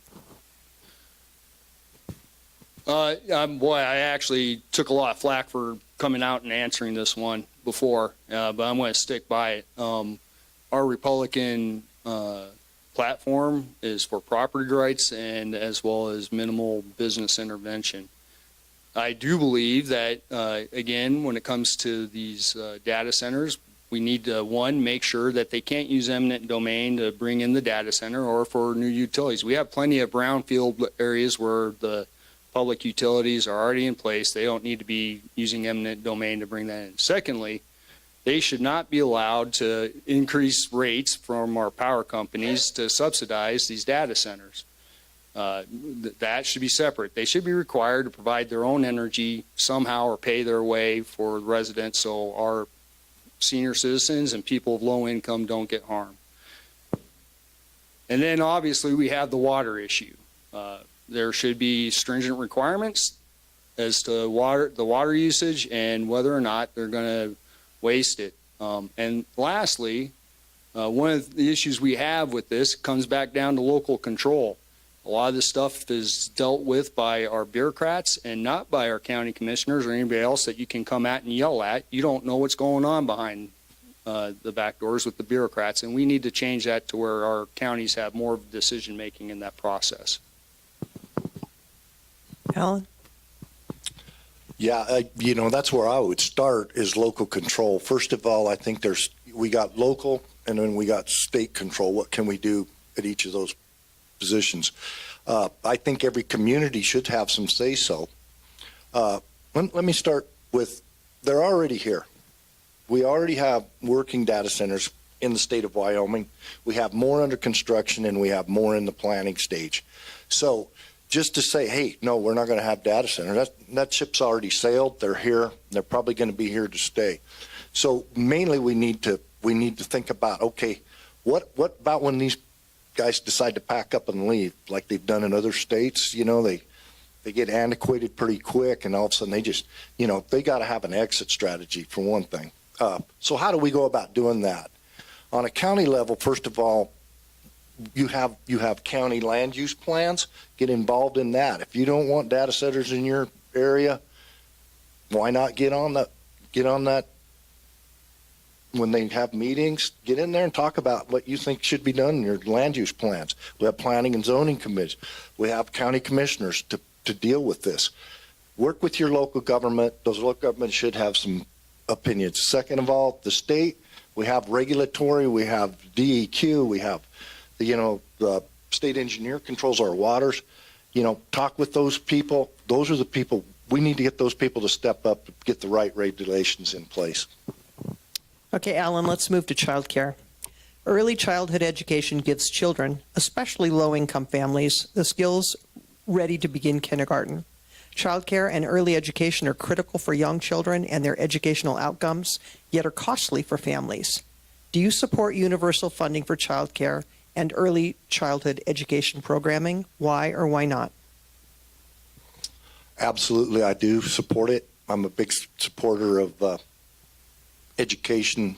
Right now we at the state level we have to fund K through 12 and our universities. But I do support it, and I wanted to mention this when we were talking about keeping our youth here. That's another reason, one of the big reasons that I hear is we don't have child care. In our little town of Meeteetse, one thing that we've done is our school's been really good at taking some of their money and making sure that we have some pre-K classes, which takes the burden off of young parents that both parents are having to work. But I think the state, that's something that the state could do that would really benefit keeping our youth here, is having child care and pre-K schools funded by the state. And so, yeah, I'm a big supporter of that. Marshall? In Thermopolis, I've seen actually how our school system does it there. They have one on site, and I'll be honest with you, it has made our teachers, it's allowed both parents to work, whereas maybe they wouldn't be able to stay in Thermopolis. And we do need young people. I do support some form of education, and I guess you'd call it child care before kindergarten. Again, though, I think that comes back to a standards issue as well and oversight, right? And I think we should have set standards on who's doing it and oversight as to what's happening once we start deciding to use that money. And I think that should be part of our, which goes back to our quality of education. And as Alan stated, that is something a lot of our young people look at. Like I said, I've talked with our teachers. That's one of the things that allows our teachers to stay in Thermopolis. I've talked with, other people. It is a huge expense. So we need that. The other thing is, I don't know how to do it, but it would be awesome if we could get just more people to provide child care, even on the private side, to create some competition. We need it. Marshall, why don't you keep that? Here's a couple audience questions. Let's start with this one. Do you support the Business Ready community program administered by the Wyoming Business Council? I do support the Wyoming Business Council. I do believe, though, that they need to be, that a lot of their programs should be reviewed to see whether they're effective or not. And one of the things I think that would be great economic development, which they haven't been funding, is, and I'll go back to it, is infrastructure. We should have a lot more money put into our infrastructure in Wyoming companies. Without that infrastructure, and I believe I heard it earlier, number one is our water. We have real problems with our water, whether it's on the agricultural side here in the state, as well within all our towns. So they needs to be reviewed as to what's effective. The Wyoming Business Council does a lot of studies without funding much of a lot of different things. I think it's about time that we stop doing that. Wyoming sends a lot of money out of state in our investment funds. I believe last year it was almost $900 million that was made in interest, and most of it's invested in Wall Street and foreign countries, not here in Wyoming. We need to change some of that. And I believe the Wyoming Business Council is a part of that in some of that decision making, to how that would happen effectively. Alan? Yeah, I support the Wyoming Business Council. I think I look at it in terms of investment. What kind of bang do you get for your buck in the programs that they're doing? I agree oversight is important, but there's some things I think we need to take a look at with the Wyoming Business Council. Just as we're talking about all night here, we're talking about keeping our young people here. You know, how about investing in some schools, you know, maybe some daycare centers? You know, could we help out those type of businesses in the private sector that would, you know, somehow we could help get more of those schools out there and provide daycare for the children and keep these people working. There's a lot of things that we could do. Another thing I think we could do is try to work at getting some, I would love to see the University of Wyoming expand into some more trade school type education. And I think those kind of people would have more of a tendency to stay here in Wyoming. I think the Wyoming Business Council can play a part in this. Maybe building, even if it's a private schools, maybe more trade schools here to get more training for our people that are, you know, the professionals at the university are training right now. There's not a lot of jobs for them here. So, Alan, Shoshoni is separated from the rest of the district by a mountain range and 30 miles. How will you ensure that Shoshoni is not forgotten and our viewpoints are incorporated into decision making? Well, the first thing that I've decided to do when I decided to run for this is one thing is, you know, transparency and communication. So, you know, Shoshoni, you know, not having the town or the county seat in my district is kind of an issue. Let's face it, it is. So the other counties in our district, I've been to the county courthouses, and I'm going to communicate with those people like the assessors when it comes to looking at the tax situations and stuff like that. What do we do for Shoshoni?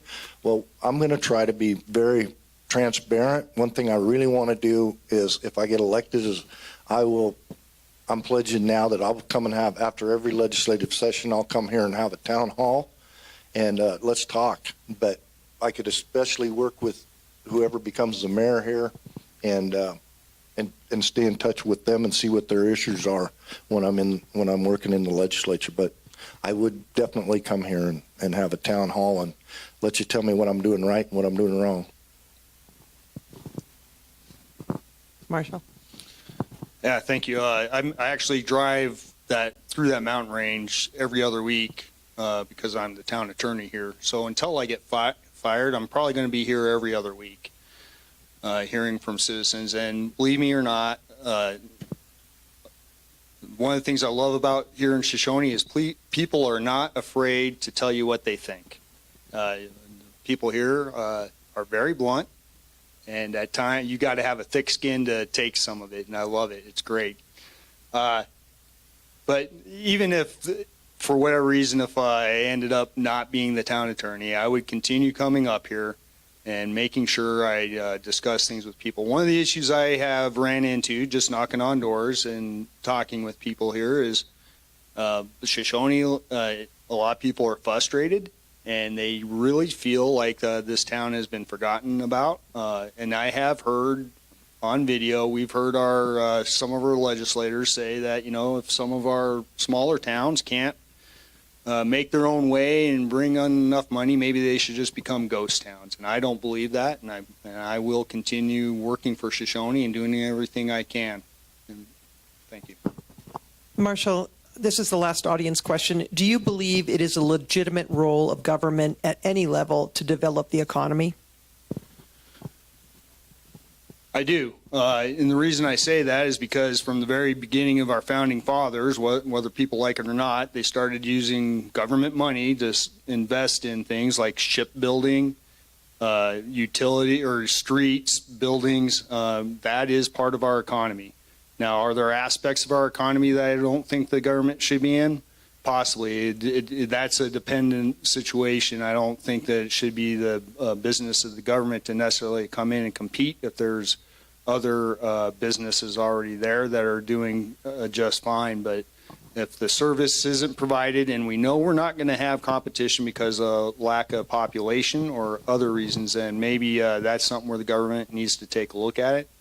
And I also firmly believe our government has the authority and should be using private business to make purchases, have things built and bought. It's always been that way. Alan? Would you mind repeating that one more Sure. time? Do you believe it is a legitimate role of government at any level to develop the economy? Absolutely, I do. I think especially at the state level, we're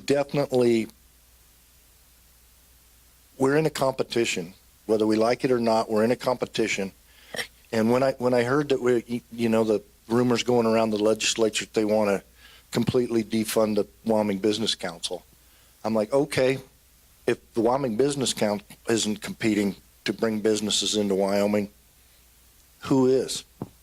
So yeah, we have to be competitive against the other states. We have to be against the rest of the world. It's a global world anymore. And so if we aren't out there at least competing for those businesses, we're going to lose. And with our mineral industry on the decline, we have to look at new ways to generate revenue.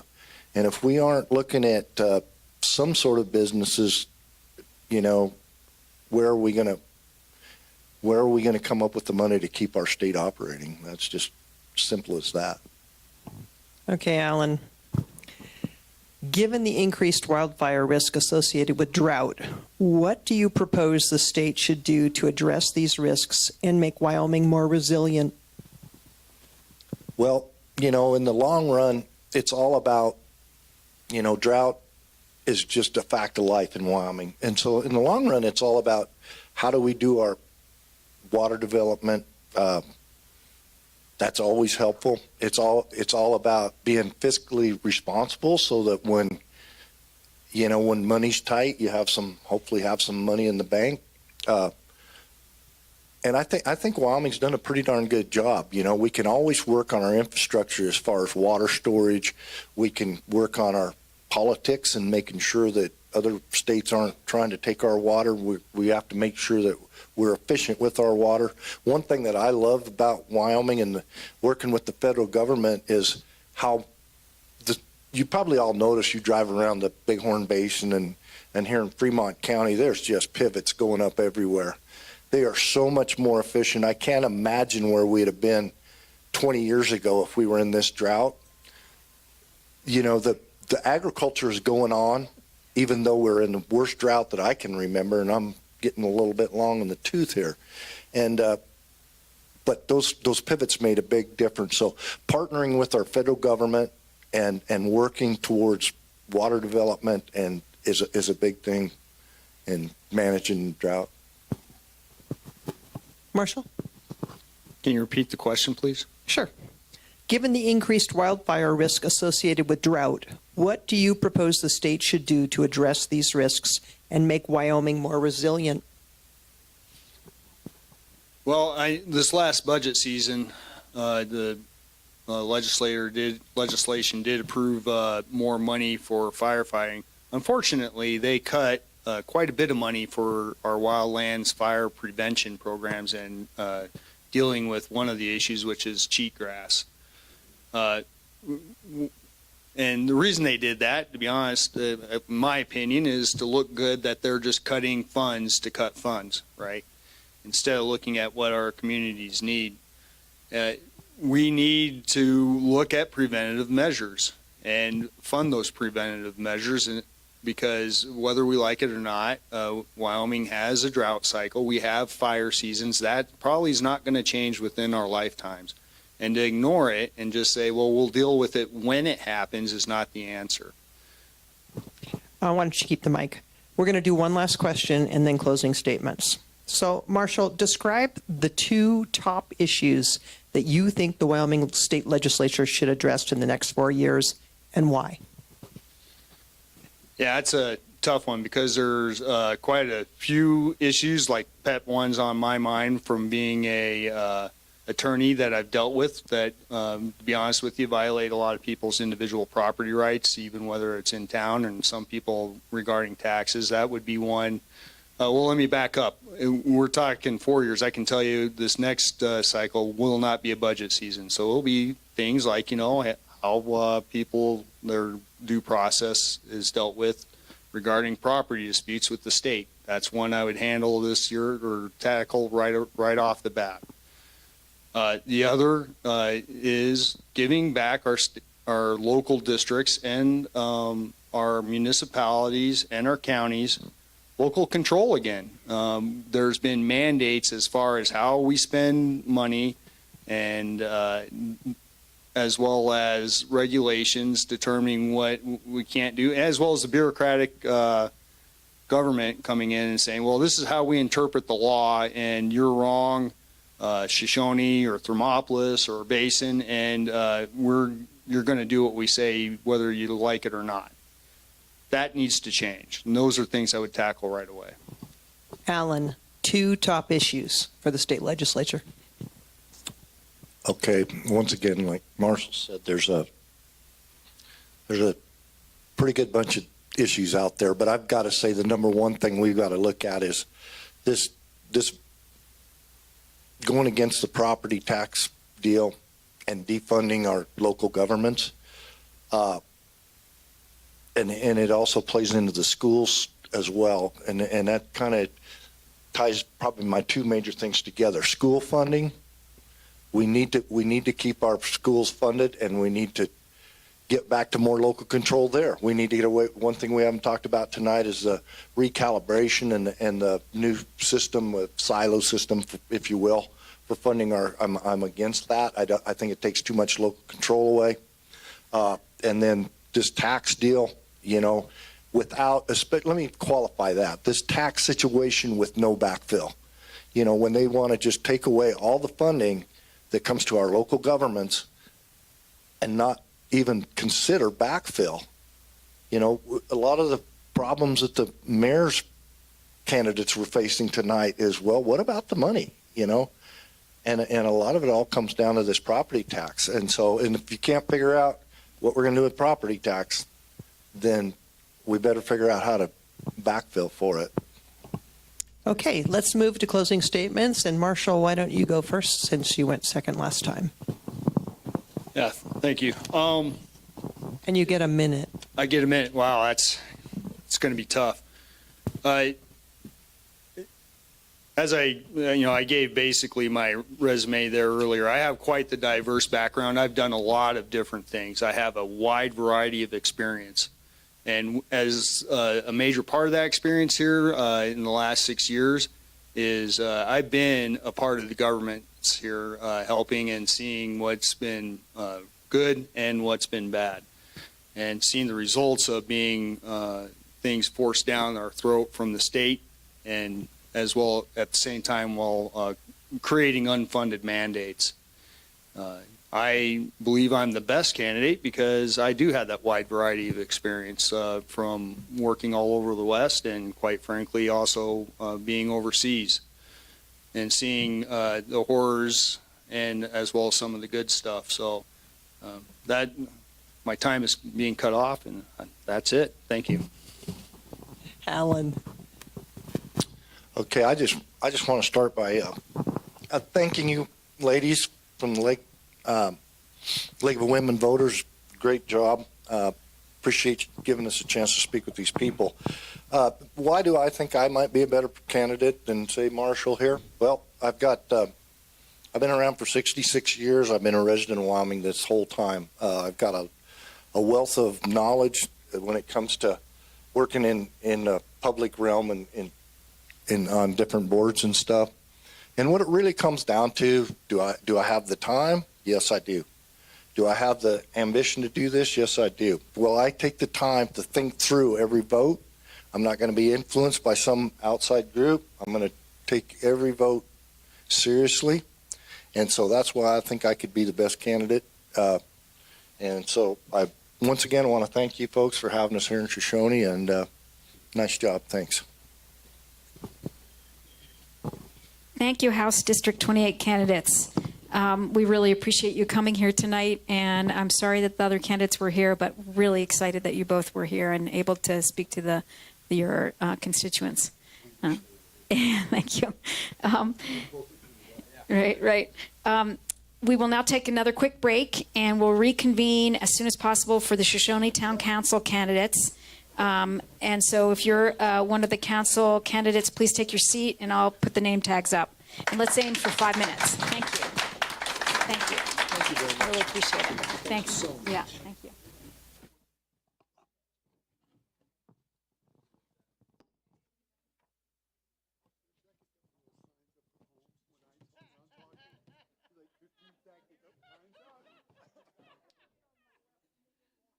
I don't think that's fair, do you? I should get like extra minutes. What's that?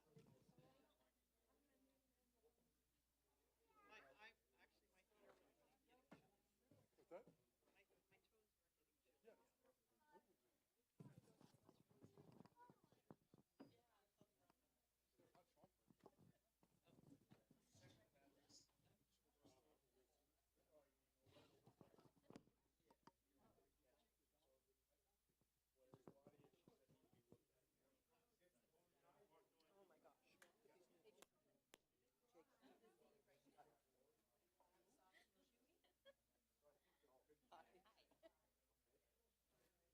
Yes, it is.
Can we have the candidates for town council come up? Thank you.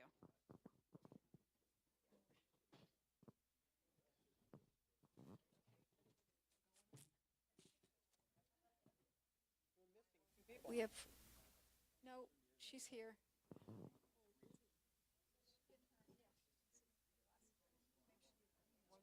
Oh, and then there's one more. Yeah, she's here.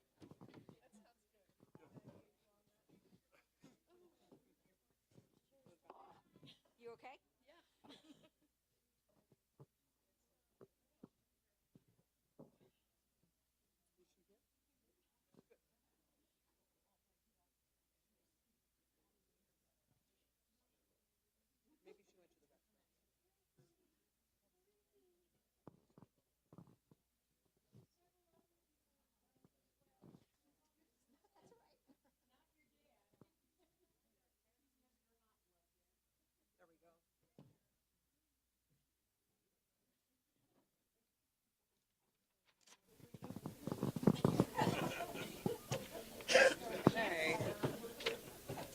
Okay, we're going to start this last forum for tonight. Good evening and welcome again to our in-person audience as well as our online audience for this evening's primary election candidate forum for the Shoshoni Town Council. On behalf of the League of Women Voters of Fremont County, thank you for joining us.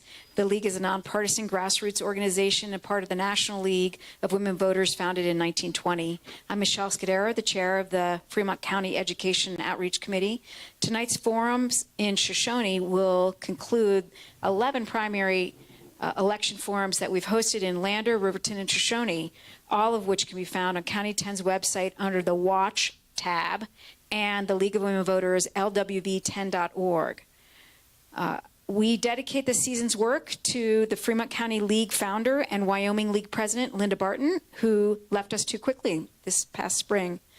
We continue her work in our county and across Wyoming to support our democracy and improve the election process. I want to take a moment to thank our partners who help make these forums and our education outreach possible. County 10 for hosting tonight's live video stream. Thank you, Scott. And to Wyoming Today for printing and publishing our voter guide, which was mailed throughout the county as an insert in the Riverton Ranger and the Lander Journal and Wind River News. Additional copies are here on this information table. They're going to be available at local libraries and community centers across the county. We'd like to also thank the county clerk, Julie Fries, and her staff at the Fremont County Election Office for their continued support of the League's work and exceptional work they do to run our election process and register voters. We thank the Shoshone Senior Center for hosting us tonight. And finally, we thank our crew of volunteers who've dedicated and devoted hours and hours to make these public forums a success. The League's mission is simple: to empower voters through education, encourage informed participation in our democracy. The League does not support or oppose political parties or candidates. Instead, the League provides unbiased voter information and creates opportunities like tonight's forums for voters to hear directly from candidates and make their own informed decisions. The League serves as a neutral facilitator. The forum questions are never shared with any candidate. Each candidate receives equal time, and every candidate controls 100% of their own message. Our role is simple: just to provide a fair and respectful forum where voters, not the League, can evaluate candidates and their positions. We believe this openness strengthens our confidence in our elections and our representative government. Tonight, we will continue with the Shoshoni Town Council Forum. The council race is a nonpartisan race. With us are all four candidates. The two candidates receiving the most votes will continue to the November general election. We thank the candidates for being here and for participating in our democratic process. An informed electorate is the foundation of a strong community, and your presence tonight reflects your commitment to your community and our democracy. Now, please welcome our moderator, Maggie Miller, who will begin this forum. There's four of you, and there's many topics we want to get to, so we're going to allow each of you a 2-minute opening statement, and then we will have about 10 questions, and it's going to be a political version of speed dating. You get 1 minute to answer. Jackie here next to me is going to lovingly hold up this sign. 15 seconds is yellow. Orange is you have to stop talking. And then I just get rude because I'm rude. We'll do our questions, which were developed by the League of Women Voters. They work very hard on these questions. And then we'll have some audience questions. They already know the drill here. And at the end, we'll have a minute for each of you for a closing statement. We'd appreciate it if people held their applause and silenced their phones. And why don't we start with Tammy, because you're on the end here. If I'm re-elected to serve on the Shoshoni Town Council, my 3 highest priorities will be transparency, community-based solutions, and truthfulness. I believe these 3 principles are the foundation of effective local government and are essential to earning and maintaining the public's trust. And Kat. My concerns begin. And you do get 2 minutes. I think we said that, right? Okay. My concerns began the beginning of this year. I have seen a lot of places where I believe that our town could do much, much better in serving the citizens. If you think about it, the only reason that we exist is because of the citizens. The town exists because of the citizens. The council belongs to the citizens of this town. The mayor is here to serve the citizens. I believe that there have been some decisions that were made that are perhaps not in the best interest of the town. I do agree that we definitely need a savings account. And I didn't realize until this year that we really don't have any backup. If anything happened, we are just, think about our own lives. If we don't have some kind of savings for the disaster that comes along that we're not expecting, we're going to be in terrible trouble.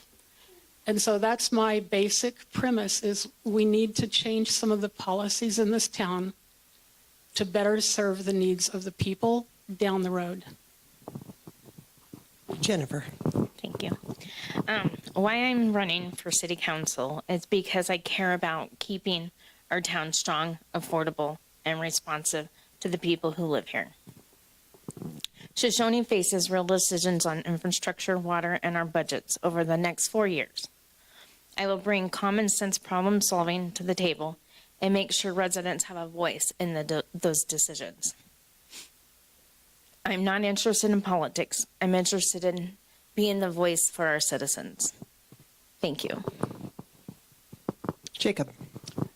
I'm Jacob Z. Stetler, and I'm running for re-election for Shoshoni Town Council. The reason I got involved some years back was that I didn't trust anyone else to do it right. And I'm not saying I do everything right, but I do everything as best as I can.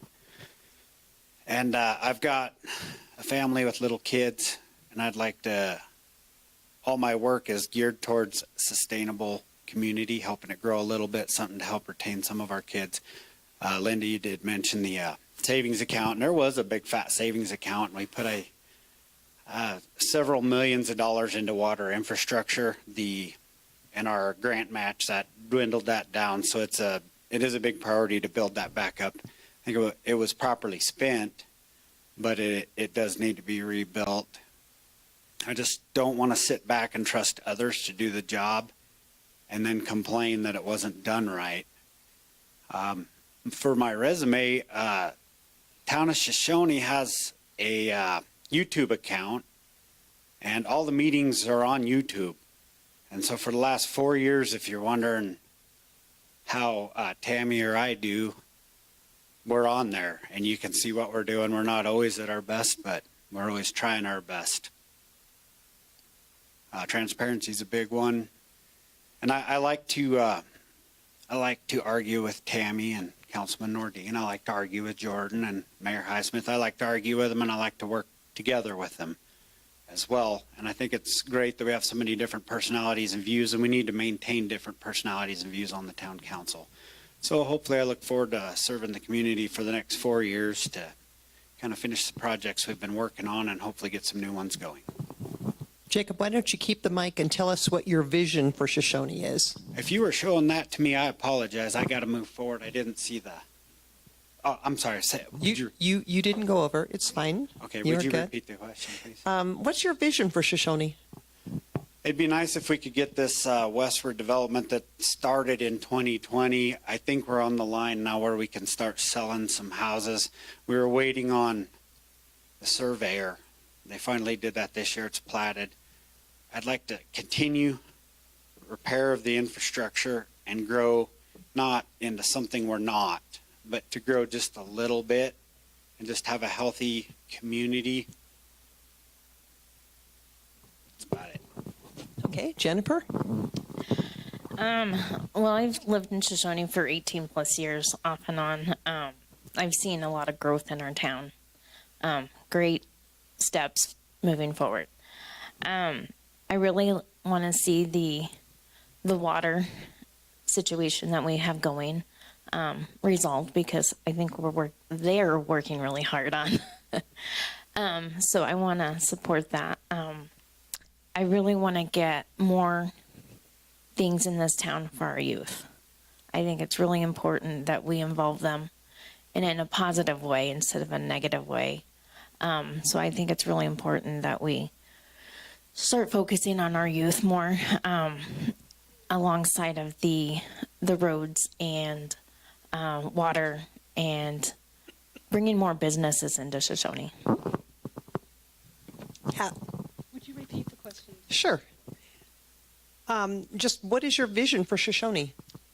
My vision for Shoshoni, aside from rebuilding our savings account for a rainy day, is primarily the water issue. I only recently learned that there are in excess of 60 water meters that do not exist. That means that some people, and I am not anyone here who does not have a water meter, I'm not criticizing you because you have nothing to do with it. It's the town's responsibility. But that means that the people who do not have a meter are paying the minimum amount, which is for 10,000 gallons a month. Everyone else who is metered is paying the base rate of 10,000 gallons, but we're also paying for excess. That is not fair. It is not fair to either side because you look guilty if you don't have a meter, even though it's not your fault. And it's horribly irritating for the rest of us who are metered. The person who has worked the hardest is Jordan Whitener. He did find, I'm so sorry. Did I? I'm so sorry. If you want to make a note, and in your closing statement, you could Okay, take a thank little bit of time for that. How's that sound? Tammy, your vision. I want to see the water and sewer finished because we got to have that to have a town. And so maybe some stuff coming into town, maybe a restaurant, something for our kids to do. Because that's what we're working on is our future for our kids. So this question follows close on the heels of the last one, so Kat can maybe finish there. What do you see as 2 to 3 of the most important priorities that Shoshoni should address? Water, primarily. I'm sure that some of you have perhaps been paying attention to what's going on. We are currently in a contract that was signed, I believe it was in the 60s. It's a 5-state contract. Las Vegas is just about to lose their source of power because Lake Mead is so very low. We are a part of that. We are a part of that because we are signed into the contract. It is not affecting the eastern side of Wyoming at this time, but it is affecting Flaming Gorge to a huge extent. I believe that we need to be finding ways to conserve our water. And other than that, I would like to see the property disposed of. I would like to see the property that the town owns, the vacant lots and what have you, taken care of, sold to a company, businesses that want to come in to our town. I also believe that we need to have... I'm going to have to interrupt you. You know what I need? I need a cane where you can just pull my neck. Okay. The Go. 2 for me, like I mentioned earlier, is the water. I think the system that we've talked about through council and following the council meetings, I think would be a great asset to Shoshoni, where citizens can actually monitor their water usage. We can get all of our water meters up and going for all the citizens. And I think housing is important for us, for the new businesses that possibly could come in and bring in their families and housing. And I think would be a great asset for Shoshoni as jobs. Jacob. Well, the infrastructure or water, we've done a lot. We're not done. Sewer, there's some issues there that we've got some engineers working on. We need to finish those projects. As mentioned before, the expansion of the westward, get those lots sold. And if we can finish the deal with Wyoming Cardiopulmonary and other business ventures like that, get a couple businesses, a few more houses, and get our infrastructure, would be in good shape. Send the mic down to Tammy, please. Could you repeat that? Sure. It was simply, what do you see as 2 to 3 of the most important priorities for Shoshoni? The water, the sewer, and housing. We need housing. We have a lot of vacant lots in town that we could be doing, maybe selling now and getting housing on them. And jobs. We need to find things for jobs for these people. Why don't you keep the mic? We're going to talk about revenue shortfalls now. Sales and use tax are a major part of the operating budget for our communities. If these revenues underperform, what public services or priorities would you protect first? And what would be on the table for reduction? Oh, I'd have to say City Hall. They work a tight shift there. They do good. The city too, and the police department. I don't really know how you could cut anything here. It's pretty tight, but I'm sure whoever does become mayor and the council, they could all sit down together and work to figure it out. Okay, Kat, what are your thoughts? I believe that EMS services are critical to our somewhat remote area. We have a long way to go to get to Casper. If we have to wait for EMS services to come from Riverton, we're at a huge disadvantage medically. I know that our chief of police has worked very hard to get the EMS program that we do have started, and I fully support that. And what was the rest of the question? What would be first to be cut if you had to cut something? I would not want to cut EMS. I would not want to cut our water sources. We need to keep our services up with that. Sewer would be critical before such things as road improvements. Those could wait. And You have 15 seconds still. It's okay. I'm so afraid I'm going to go over now that I just have to stare at that card. And that's basically it. Water, sewer, and EMS services. Okay, why don't you hand that down to Jacob, please? Well, like Tammy said, the budget's pretty tight. If we had to cut, I'd cut out anything that's capital project related that could be any improvements. As far as our personnel and infrastructure, that was a huge reason some of our rates had to go up, was to keep with less usage through the loss of the mushroom plant. We had to increase rates to keep the personnel. So you just have to balance those things and do what needs to be done. Like the swing set behind the senior center, I fought for, I think, 2 or 3 years to get that set up. A few $1,000s, things like that, that could be cut out. But things as far as your basic services could not be cut out. What would you protect first and what would you cut, Jennifer? You know, Shoshoni being such a small town and our budget, it's hard to say to keep or go. Like everyone's mentioned, everything so far we need to keep our town successful and to keep growing. So honestly, I'm going to have to say, I think everything should stay and not change anything at the moment. Okay, why don't you hold on to that mic? I will ask the audience if anybody has any questions.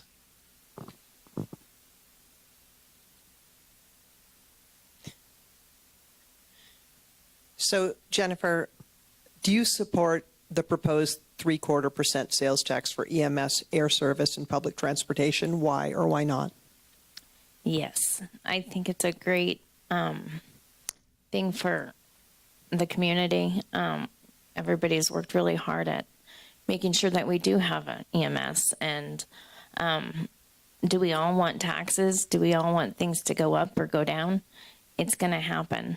So, Jacob? I do.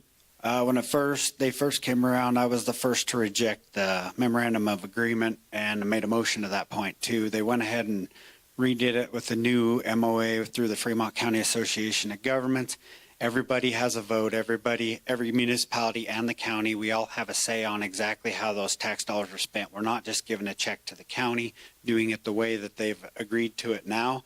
I think it'll be properly used, properly invested, having the county take over the ambulance rather than subsidizing a public fund. That's how we did it when I moved to this town 20-some years ago, and it worked, and it can work again. So under the current plan, yes. Okay. Kat? I was originally against the original 3/4 cent tax referendum. But now that it has been changed, I can say that I fully do support it. I believe it's a very good thing for Shoshone as it stands now. Tammy? Yes, I support it too, the way it stands now. I think they've worked hard on the ambulance and stuff, and I think it's going to work out great. Okay, well, you're already on the council, so keep the mic and brag a little. Is there anything you believe the town of Shoshone is doing well? If elected, how would you build on that success? And is there anything you would do differently? I think they have did well. They've went a long ways with the water projects. We're still working real hard with the sewer. With the clinic, that was good for the community. So our police department has really came up and forward. And our new city hall is awesome. So. Okay, Kat, what do you think? I have to say that our police department is second to none. It provides an extremely important service to our town. We do have issues, even though we're a small town, and I'm thankful to God that we have a good police force that we can depend on to keep us safe in our homes. I am happy. What I was going to say earlier is Jordan Whitener was able to create a new water fee schedule for us, which enables us to buy new meters, but also keeps the water rates at a reasonable level so that no one is overburdened with their water charges. Okay. Jennifer?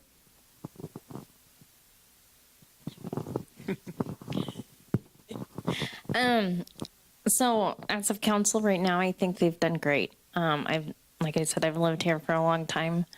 I've seen growth. I've seen more things in the community. Our fast lane. There's just so many different things that has been helpful. I still would like to see more activities for our citizens, and those to come and support when we do have activities in the community. Just be here as a whole for each other, support each other, encourage each other, and be positive. Jacob? I didn't plan on tooting my own horn, so I didn't think about it. But since I've been on council, we did get that land purchase west of town, which I still believe was the right move. We've got the water and sewer put in there at no cost to the town due to a match grant that was covered by the mushroom farm. That went a long ways towards some water and sewer infrastructure improvements. Wyoming cardiopulmonary project we've been working on for quite some time. The mayor's put a lot of time in. Whether that's been good or bad, we're about to find out. That's coming to a head here shortly. Courier rail car, getting that in there, that was a great thing. The town plaza, I was a part of that whole deal. That was a patch up, pushed in buildings, and I took a lot of heat on that, getting that basketball court. Councilman Whitener set the groundwork, and I was able to help work with that. Yeah, that's about it, I guess. Keep the mic. Can you give an example, Jacob, of a recent ordinance or council action that you either agreed with or would have handled differently, and why?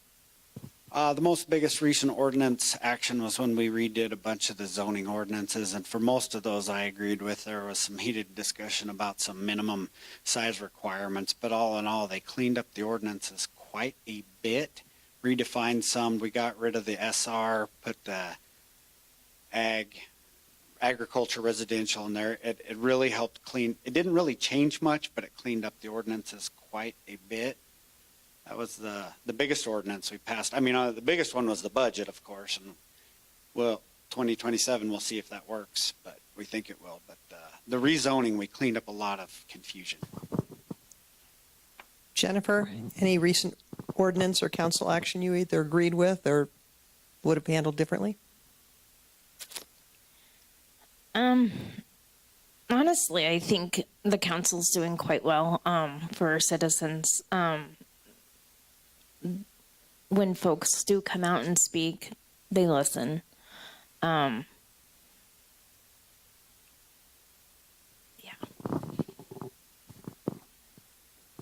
Kat? I have to say that the new ordinances are the new zoning ordinances, thank you. They are very important. We haven't gotten it down to probably where it needs to be, but I believe that it has been so long since they were reviewed that you're sort of starting with tangled yarn, and you have to start out by trying to untangle some of it. So I believe that the town has done a really good job with that, the council and the mayor, getting things going in the right direction. I believe that they do need to be reviewed at least biennially in the future so that we can keep on top of it.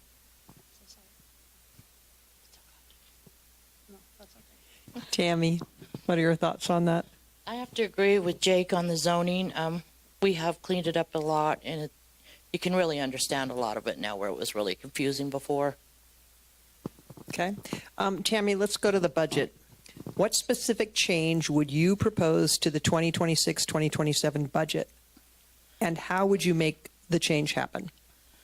I think the budget that we came up with was a really good one, and we just have to wait and see. Okay. Kat?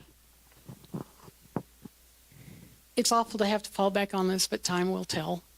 I believe that we need to cut back travel expenses because I do not, to be perfectly honest, I do not see the justification for such a high travel expense for the town. It's a burden that I think we could cut out and use more effectively in other areas.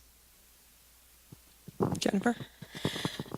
With this one, I would have to go back to our economic development. I think it would be crucial that we start getting some businesses in Shoshoni to help with our budgets, to help bring in more folks, families, and just build Shoshoni on the other lines of how the budget is as of right now.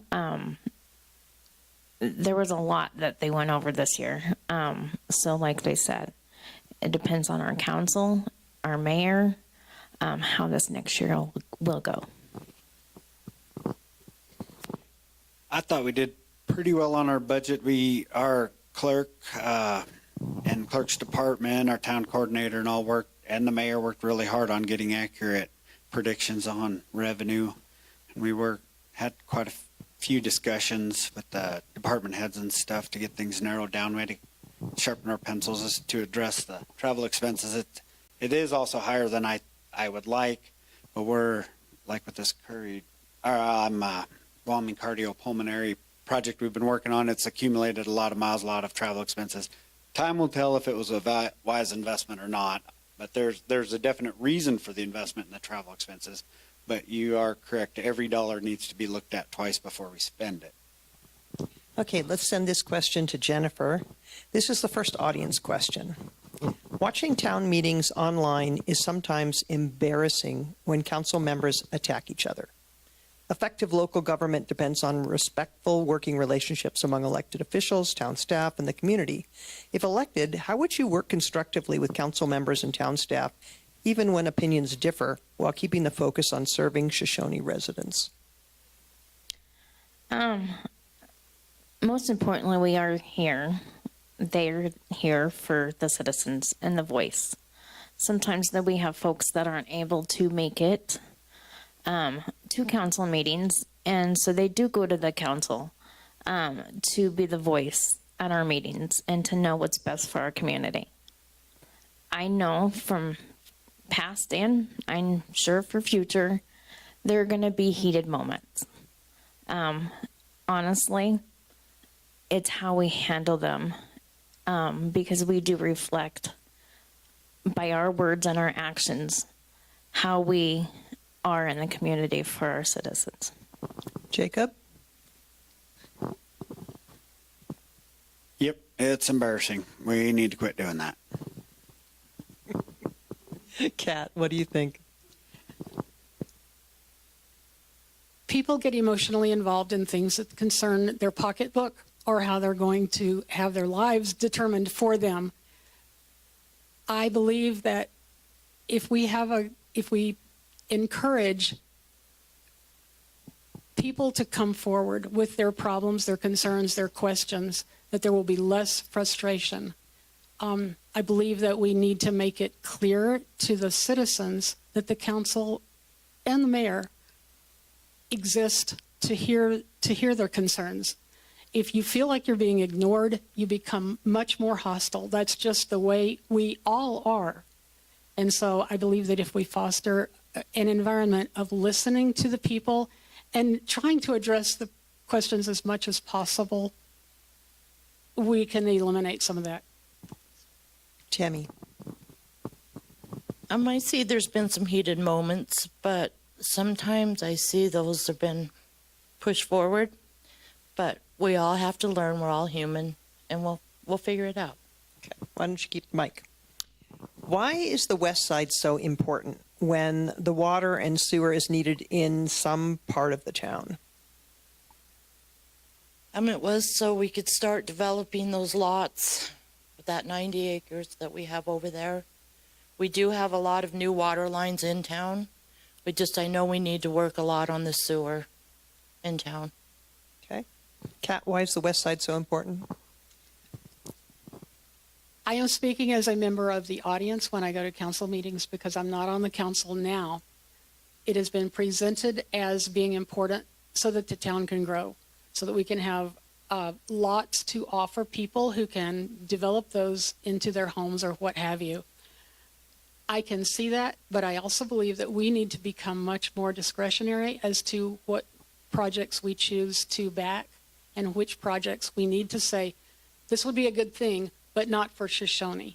You know, if there's something else that would be more appropriate for Shoshoni, that's where we need to go. And we need to be very, very cautious about that in the next few years because funding is getting tighter every year.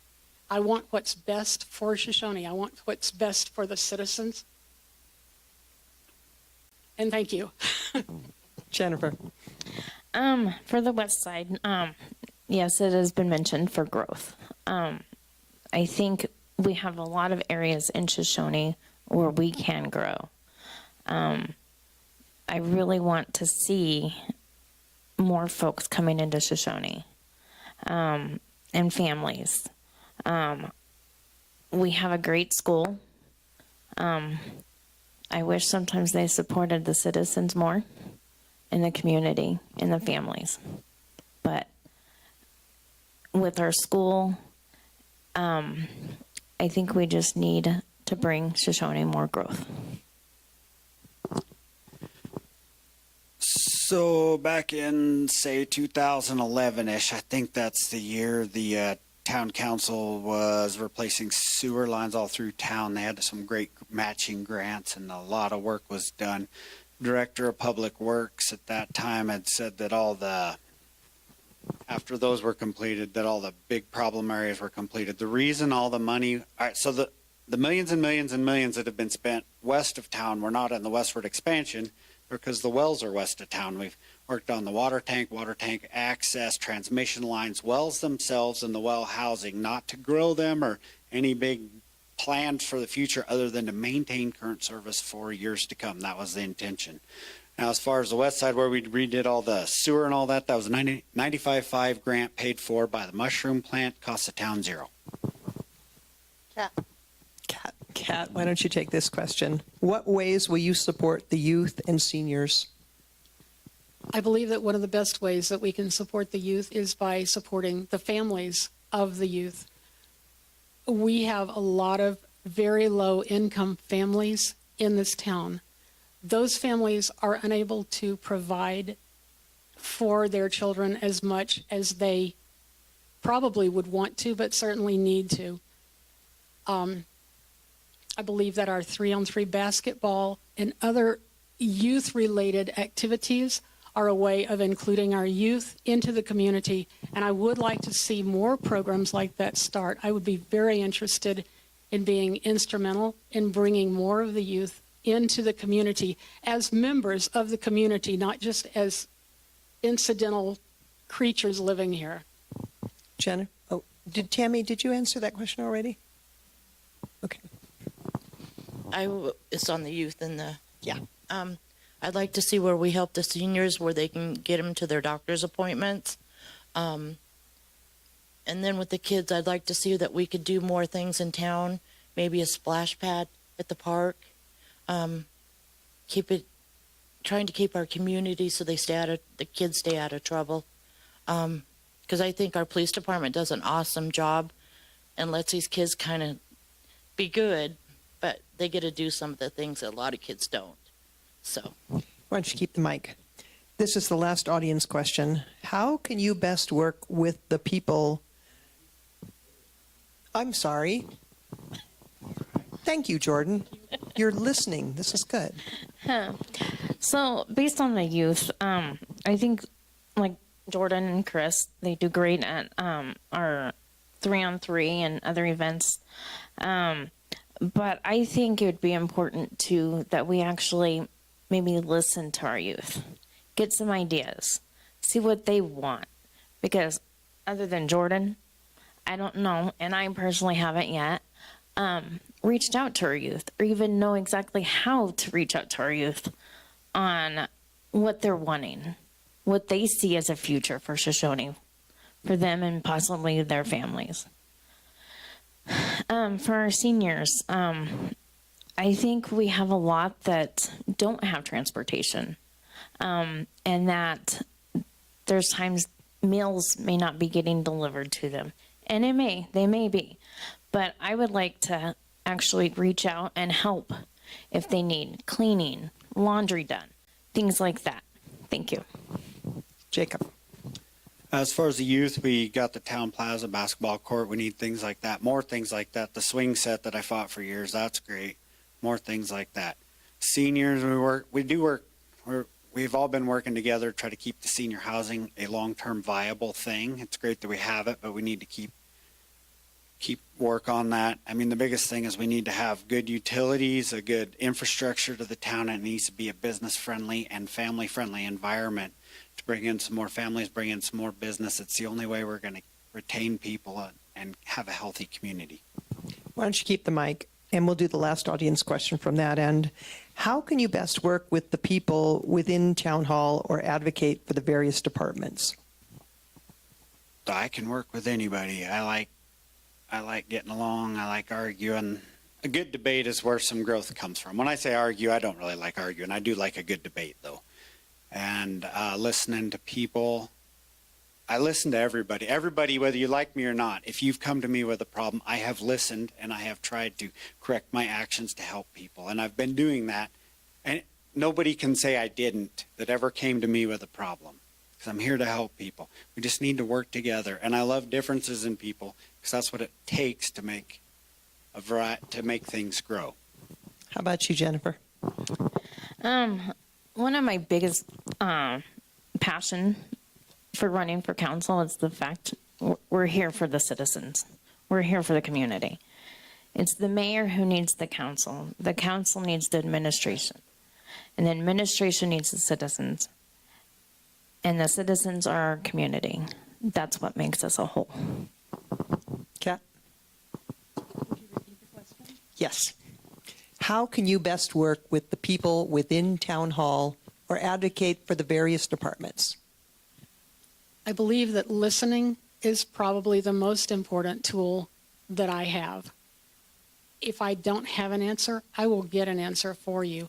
I want the citizens to become more proactive in attending the council meetings.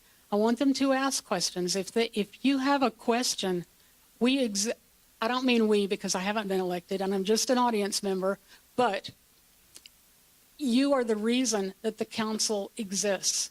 You have a right to come in, to sit through the meetings, to understand how this is working. And I will advocate for that completely. Tammy. I have went and talked to some of the citizens on issues that I had, and they had showed up at council meetings for me, which I thought was really great, and they voiced their opinions. That's what we need, is the community with the council. Well, this question flows right out of that one, Tammy. So, to connect with Shoshone citizens, what avenues of communication will you support, promote, and develop? I'm always here to listen.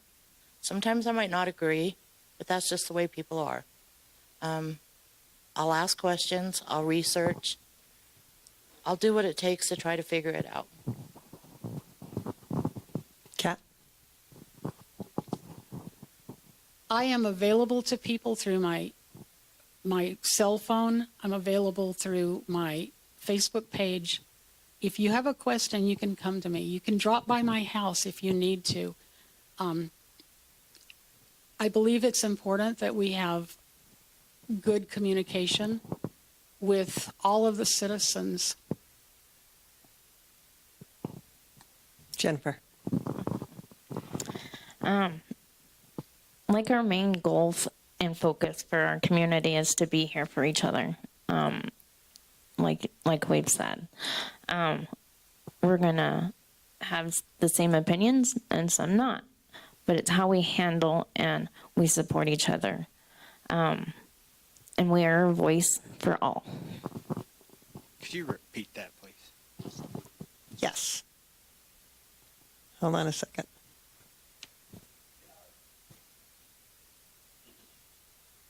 I think I asked, how can you best work with people in town? Next one. Which one? Where are we? Communication. Oh, sorry. To connect with Shoshone citizens, what avenues of communication will you support, promote, and develop? All of my guests, there's email, phone call, show up in person. Facebook Messenger actually works pretty well because you just look the person up and send them a message. I get random messages all the time. And another deal is make the community events that you can, the 3-on-3, which I was not at this year. So breakfast with Santa.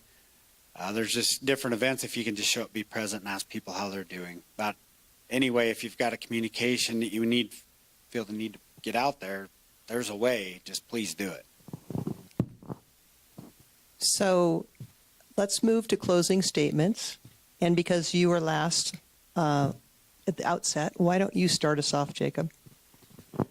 And you get a minute and maybe like another moment or two. Well, it's been my honor to serve the town for the last 4 years, and then there was a little brief stint there in 2020. I've grown a lot. I've learned a lot. I feel like I've got a pretty good handle on how things work now. It takes a little while. When I first started, I had delusions of grandeur of changing the world. It doesn't really work like that. It's a lot of work with small incremental changes. I put in a lot of effort. I can understand and see the big picture on a lot of projects. And I just, I feel like I don't want to leave it to someone else to do, because I don't trust it'll be done right. So I need to have my voice be heard and my vote count. That's why I'm running. I listen to everyone, and I try to make all decisions based upon these people that I know in this community. What would they do? Well, I'll do that. Thank you for everyone that's here and listening. And thank you, League of Women's Voters, for hosting or doing the event, and the senior centers for hosting. Most importantly, I'm here for our community. We all have visions for our town. We all want to see growth and to be positive for each other.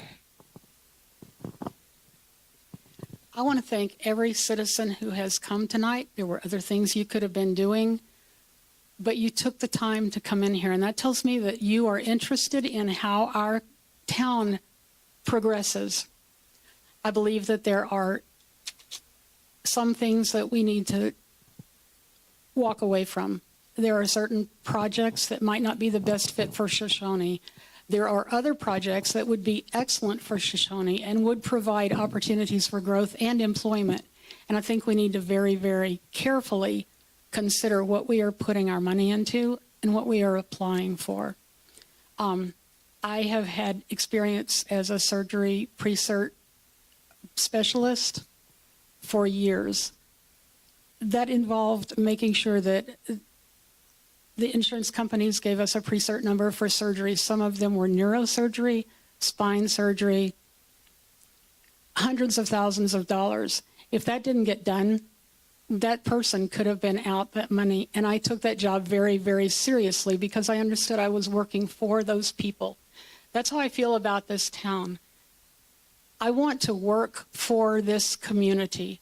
I want to see that we spend our money wisely. I want to see that we start saving our money back again. And I'm not arguing that we wasted our savings before, but I am saying now that we have depleted it, we need to build it back up.